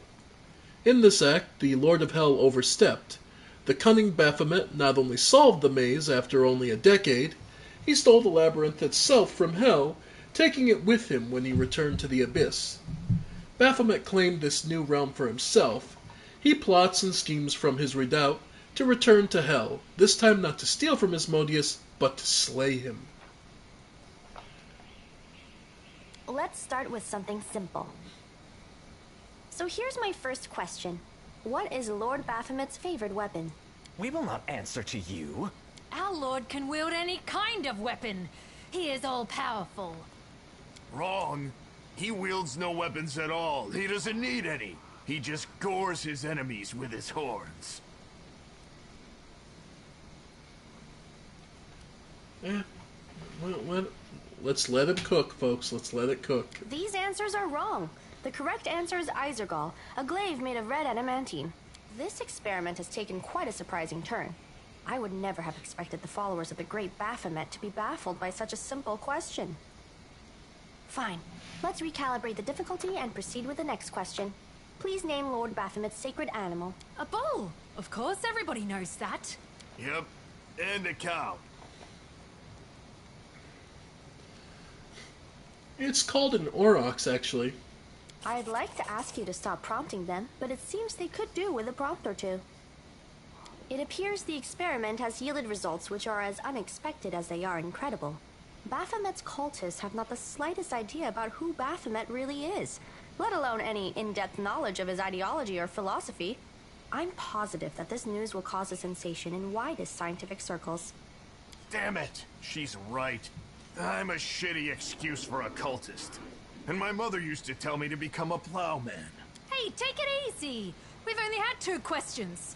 You there, come on, ask another one. We'll get the next one. Go on, ask them some more. They might still manage it. Is there any sense in continuing? You cannot answer the simplest of questions. I am ashamed of all of you, as cultists and as individuals. Please, ask again. I can answer. I'm sure I can. How do you spell Baphomet's name? B-A-F-A... Oh, screw it. To hell with Baphomet. I thought it was gonna be fun, but instead there are all these questions. I'm done here. I'm going back to my home village, back to my mother. I'm sorry, but this is just still so delightful on so many levels. I'm sorry, folks, but this is still adorable. And probably way too close to the truth of many cults. Hey, wait! You there! How dare you stir up discord in our ranks? Grab her and tie her up! And her entire entourage, too! The experiment is complete. Unable to deal with the questions, the cultists decide to deal with the examiner instead. A typical reaction for a person who has never been burdened with any intelligence. Now you're gonna start hitting each other, aren't you? Please, proceed. I won't interrupt. Save the last one for me. Alright.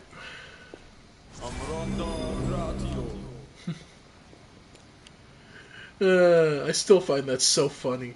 Cover me, all right? Oof, that crit damage. But yeah. Yeah, I do love that. Well, they can't really handle the questions. They don't really know what they're worshipping. They just worship it because they were told to. And because it was that or get shot or get killed, so. I'll cut you wide open. 1 damage, wow. Alright, Seela. Oof. You just barely missed that. Ah.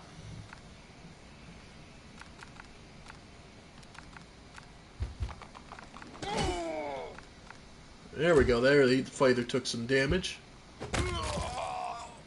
And there we go.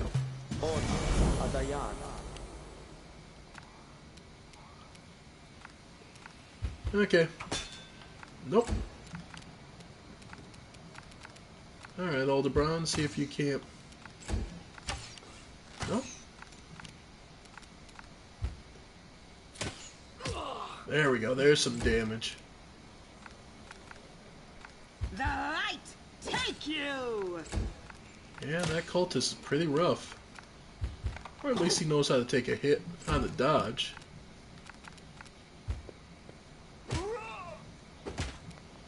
There's some damage on him. Nope.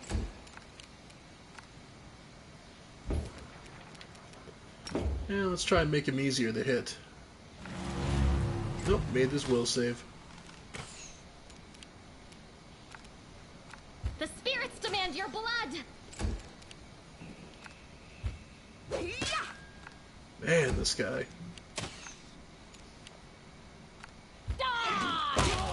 There we go.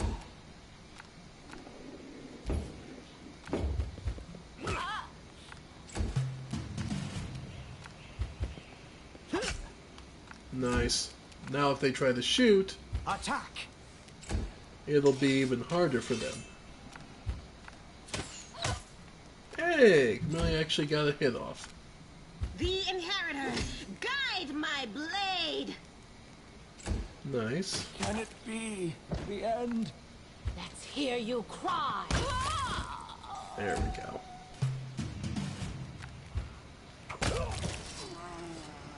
Alright. The absence of an answer is an answer too.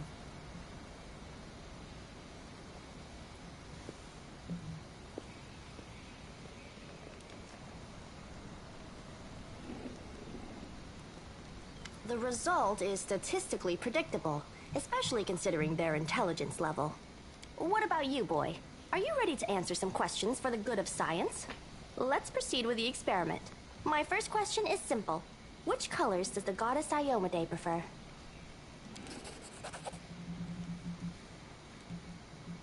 We succeeded at a lore religion check to know it's red and white.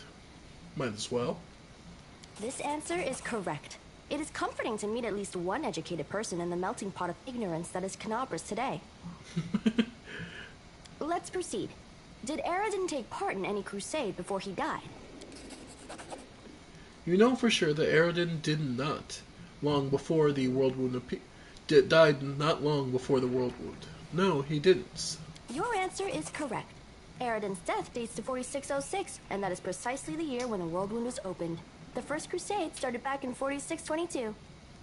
Your knowledge would make Mendev's Crusaders proud. My final question is, what is the title that Arilu Vorlesh bears? Is she the Architect of the World Wound, the Lord of the Labyrinth, or the Border Acquisitor of the Shapeless Abyss? The Architect of the World Wound. That's correct. Most excellent. You successfully answered all of my questions. Splendid. Amazing. This is a breakthrough. I thank you for your cooperation. It seems to me that I owe you an explanation. My name is Nenio. I am an explorer, a pilgrim, a yet-to-be-recognized scientific luminary, future author of the great Encyclopedia Galarianica, and rector of all Absalom's universities at once. Future rector, I should say. I also know several spells.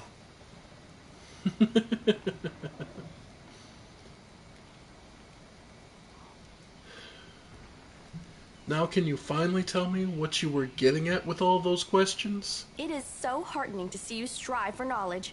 I have been conducting an experiment comparing the intellectual abilities of the average cultist with those of the average crusader. Okay. And I must admit that you passed the test with flying colors. This does offer a glimmer of hope for the future of Crusade. I have always claimed that despite the popular beliefs about the limited intellectual abilities of those in the army, at least some of them can be considered educated. It pleases me to see that I was correct. So... Rusala once again pinching his nose as he just breathes a sigh. So you're trying to say that I am mediocre? Yes.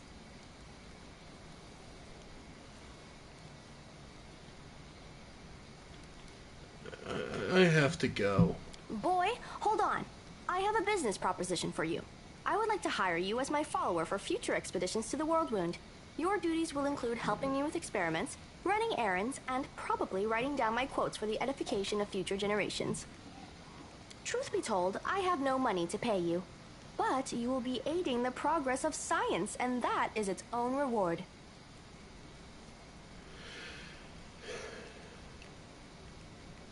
If we join forces, you'll have to follow my instructions during our expeditions. Huh? What? Oh, yes, the dangers and these battles. Of course, I will follow your orders. I place my life in your capable hands, so I can focus on the things that really matter. I agree. Excellent. You're hired. To think that I finally found someone to accompany me. 27 Crusaders before you said no. Not one of them saw the undeniable appeal of my offer. Though by definition, if they said no, it's not undeniable. Your first assignment is to take me to a safe place. I have to admit that today's experiment has left me quite tired. Yeah, we'll just she can teleport to the Defender's Hearth. Let's move. I adore that entire thing of, yeah, no, they're really stupid. Well, to be fair, it's not so much that they're stupid so much as it is, well, it's kind of a join or die kind of situation, so it makes sense that they would choose that. This is my path.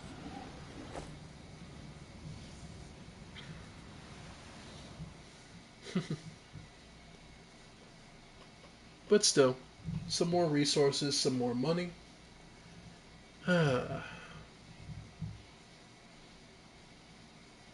So, we'll be headed out back to Defender's Heart. And we've made it. There's some more information to gather. And more money to be made.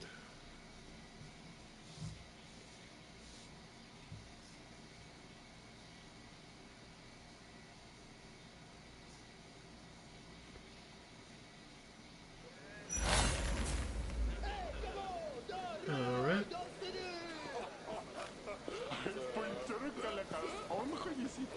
Rest is in order. So, we can see some Desna initiates have arrived under Ramian.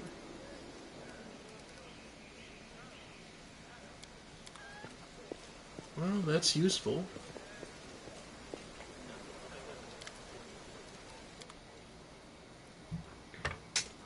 At least let's get rid of most of the bulk weapons and armor.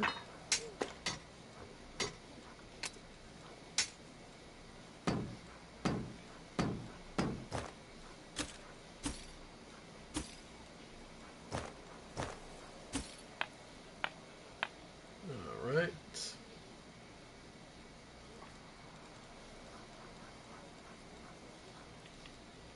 Yep, and most of the materials that are useless.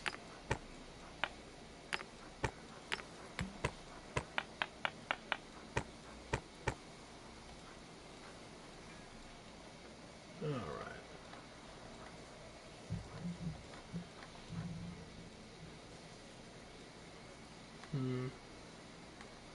Well, we can sell at least one of the half plates. Alright. And we have enough for another character.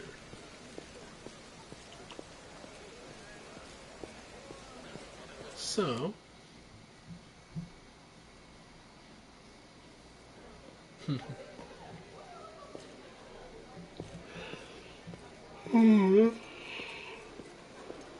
we enter the tavern to see Sela. The Defender's Heart greets you with unexpected liveliness. Beyond the walls of the tavern, the once bustling and festive city lies in ruins. But somehow none of that can be felt within these walls. The people in the room are talking, laughing, raising toasts, even softly singing. This doesn't look like the typical tavern revelry, but nor is it the grim vigilance of recent days. Sela waves over to you. She's sitting at the table with the trio you met previously, the knight, the half-elf, and the red-headed halfling. Rusala, come, let me properly introduce you to Elon, Jana, and Curl, the fearless warriors of the League of the Inspiring Cart. Sela pushes a mug of beer towards you and speaks softly. It was me who convinced Erebeth to use what Jana, Curl, and Elan found for our little party. If you look out the window, you might think end times have come and the abyss devoured us all. I thought some simple pleasures, good food and good company, could keep the gloom at bay. Sela looks at you hesitantly, if trying to gauge your reaction.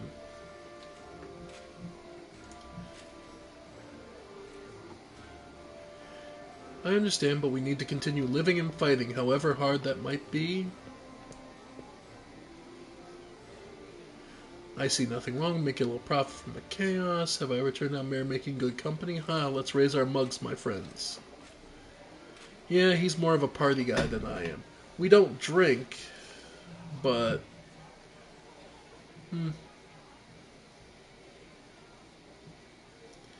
shrugged silently. Hey, are we just going to sit here with grim faces? I say we get to know each other a little better so we have a better reason to toast.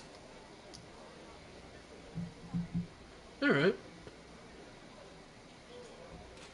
Tell me about you and your order, Elon. As stories go, it's not very entertaining. I was born far to the south in Andoran. I lost my parents early, led to the life of a simple mercenary, but often questioned the path I had chosen. I'm proud of my sword skills, I enjoy training in drills, and I'm not afraid of battle, but risking my life for coin, it takes a special mindset to choose that lot with no regrets. You have to want to risk your blood. I saw too many of my friends die, and I wondered if it was worth it. So, in the end, I decided to choose another path. Now, if I'm going to lay down my life, at least it'll be for a good cause. That's how I ended up in Mendev and became a squire for the Houndhearts. It's a small order. By tradition, it has never had more than 12 members. The new member is only knighted after one of the elders dies. We patrol the lands along the Wardstone line and provide aid to travelers and settlers. Unfortunately, death is common among the Houndhearts. I became a full knight 2 years ago after laying my mentor to rest, but I'm content with my choice. My place is among the Crusaders.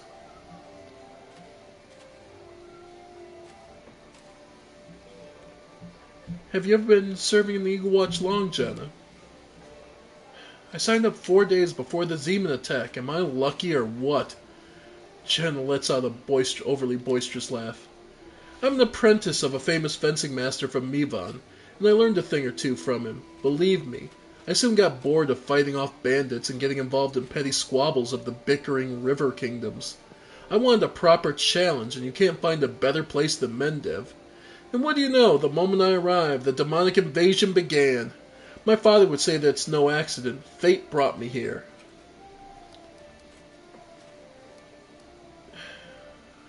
How do you all know Sela? I met my noble sister on the road to Canabras. I was returning from the south from my fiancé, and was happy to be in the company of a paladin of Ayamede. We said our farewells at the city gates, and I went north along the road to Dresden, to my order's camp. Elon's face grows grim at the mention of the camp. The demons attacked us there at the same time they struck Canabras, but we managed to fight them off. We hurried to the city's aid and joined forces with the Eagle Watch. All my fellow Houndhearts were wounded during the battle on the streets. I'm the last knight of my order who can still fight. It's so good to see Sela again. Every loyal heart counts these days. I met Sela at a tavern in Canabras. Before the attack, of course. She was one of the few who would sit at the table with the condemned. Knights usually didn't even look at us, but Sela is different. I knew the moment I saw her. That's what made me notice Sela too. So I sat down to talk to her. I never understood why everyone treated the condemned so horribly. And I still don't. Our Curl is a great lad. So after that night, Sela and I went around to the taverns together every day. Mendev is an amazing place. People from all over the world come here for glory, redemption, or to help those in trouble. And they always find each other. This might be the best place in the world to find like-minded people and friends. That was a toast, in case you didn't notice.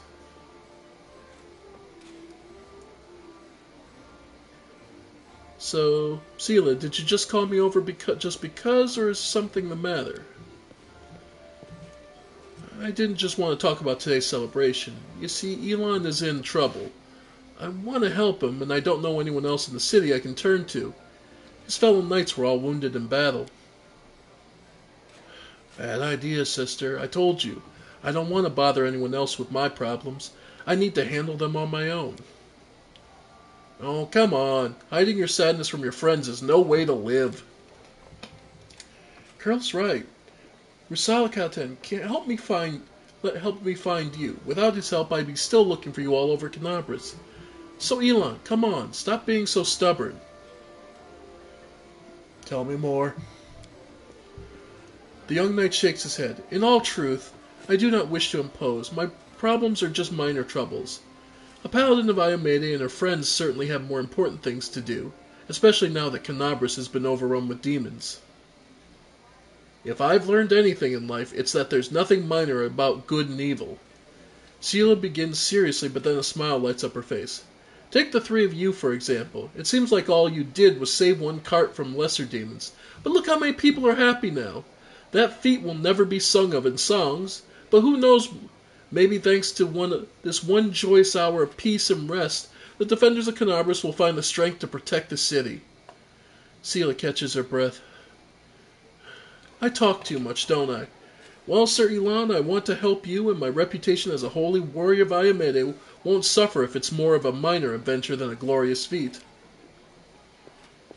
The knight sighs and seems a little embarrassed. All right, I'll explain. The life of a crusader has given me more than just a purpose and a chance to serve a righteous cause. When I abandoned the life of a mercenary and came to Mendev, I gained something else I never expected.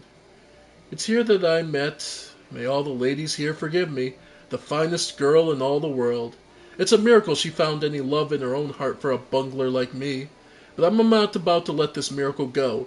Not even the demon lord Dascari and all his demon army can stand in my way. Luckily, my beloved is now safely away from Canabras. For half a year I've been getting up my courage to propose to her.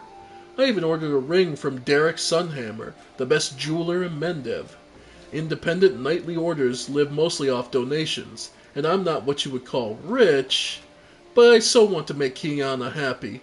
Oh, it took me 3 months to find a jewel the same shade as her eyes, and twice as long to scrape together enough money.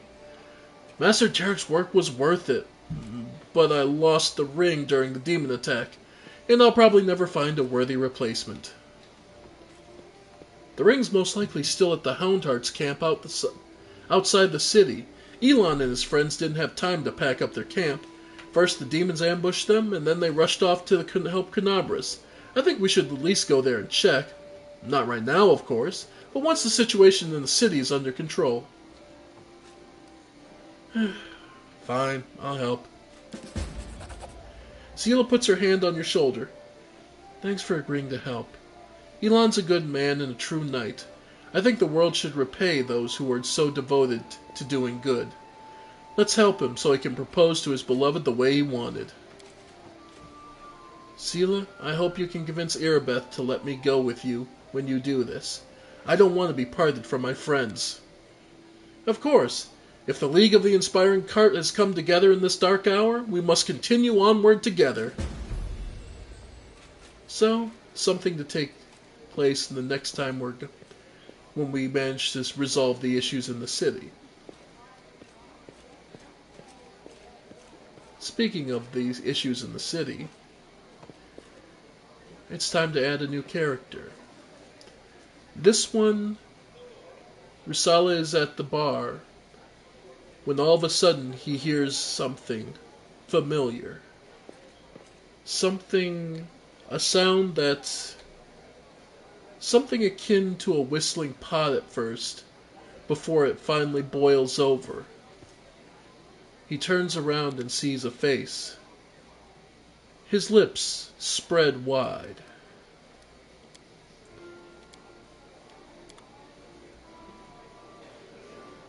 Okay.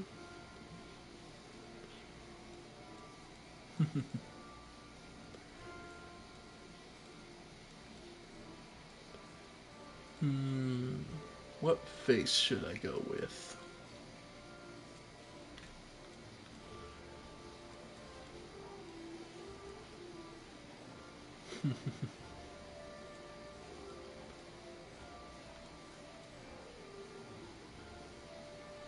Yeah.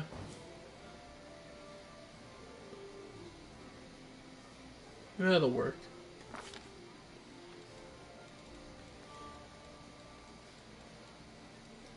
A kineticist. Or through their bodies, recognize through their minds. Nope.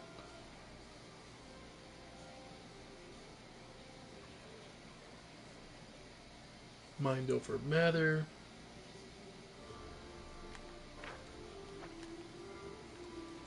Which is a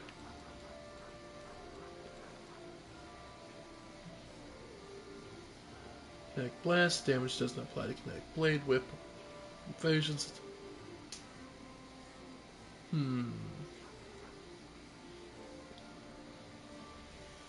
She can't choose to accept burn, though she can use wild talents with a burn cost of reduced cost to 0 with abilities. Alright. Charisma instead of her constitution. Yeah. Yep, overwhelming soul.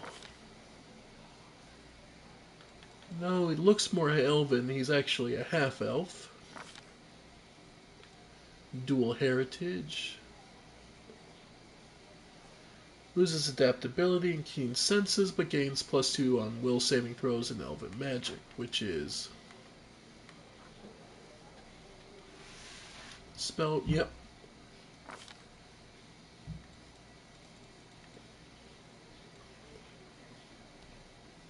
He would be a hermit.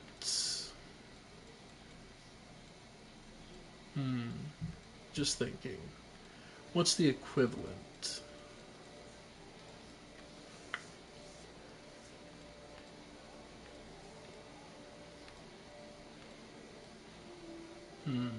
Mobility.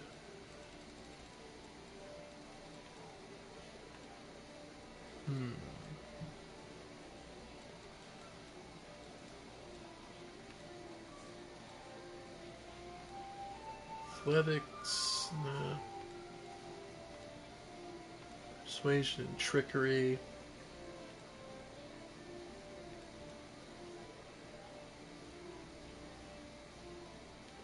We're just leader. A persuasion.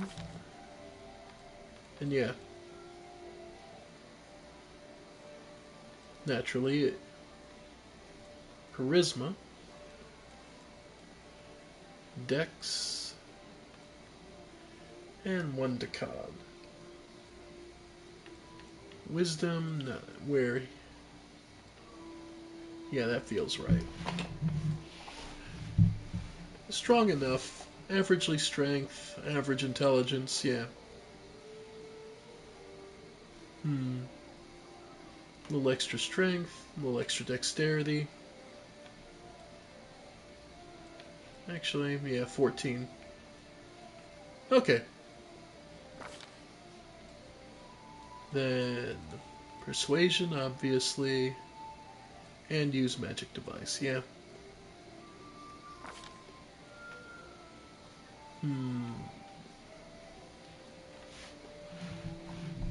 No, it would be weapon focus, but I don't think we can get that. Yeah.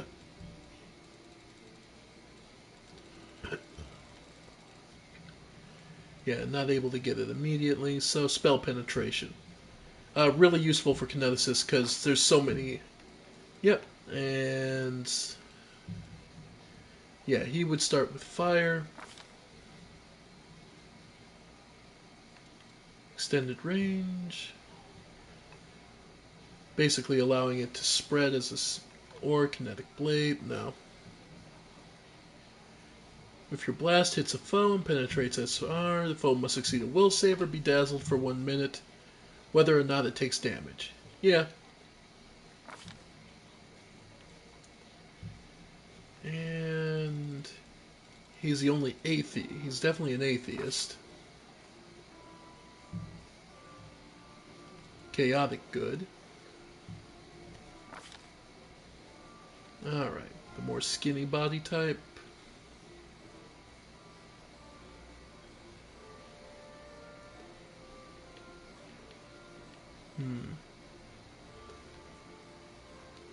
More pale, yeah. Yeah, that's closer. No scars. Eye color would be brighter. Hairstyles long and brilliantly red. There it is. No war paint. Tattoos. Clothes color would be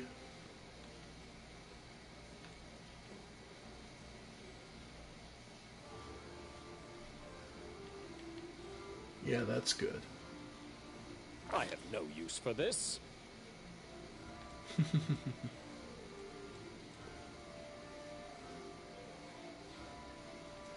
wise. Combat is adjourned. Defeat is not an option. I won't give up. Let us bide our time. I didn't even break a sweat. Spells not. The path is clear. Reserved, yeah. This is someone who makes Rusala smile. Ukshiu. No last name. Simply Ukshiu. His eyes mean danger. His name means dangerous eyes. Enemy near. And he's the lover of Rusala. Rusala's eyes widen, his lips widen, and the half-elf comes and just launches himself full body into Rusala's chest, slamming him against the wall with surprising force. The two of them laugh and smile and hug and finally kiss. Rusala lifting him into the air, tossing his lithe frame around. Laughing and giggling, the two embrace and hold each other silently for a long minute. So much unspoken and so much needed to be spoken. Told by his presence, Rusala doesn't ask the others, like he asked the others, why you're here. He knows already. Ukshiu is here for him. Alright. When using fire, use your elemental overflow. But, yep, Fire's Fury. And number 3. Weapon Focus, Elemental Blast, Kinetic Blast. And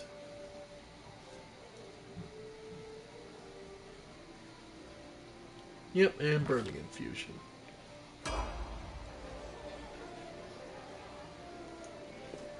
So now we have Ukshiu, an overwhelming soul, chaotic good, kineticist. Adventures await. Indeed. And with his lover at his side, Rusala can't help but smile.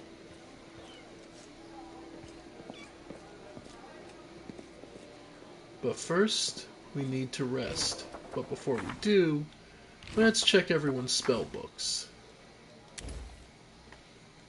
Because I get the feeling I forgot to adjust some people's.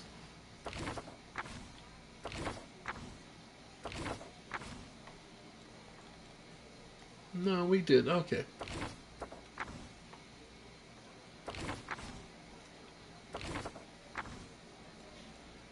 Okay. Cool. This is my path. So now we'll take a rest.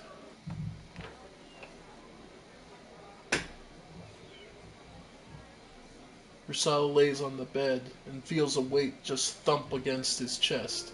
He looks down to see Ukshiu beaming and just burying his face into him. The two wrap their arms around each other. There's not enough time to do everything, but there's enough time to at least share each other's warmth.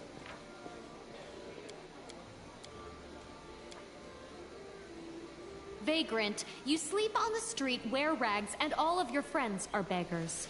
There's dirt and disease all around you. You belong in an infirmary. Thank you, Camellia. You're so caring.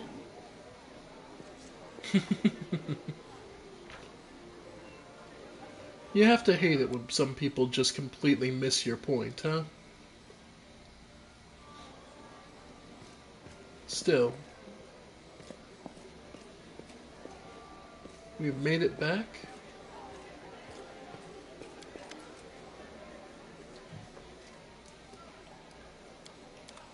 And we have made our way across the city.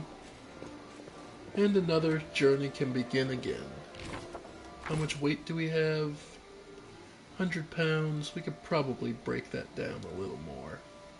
I'll make my own legend.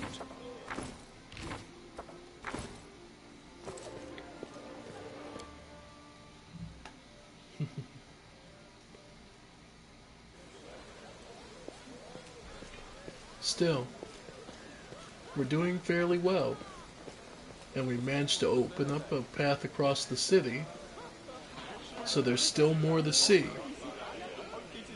Well, but I think we'll save that for next time. Tomorrow is going to be a long day at work for me. 10 a.m. to 7 p.m. Oh well.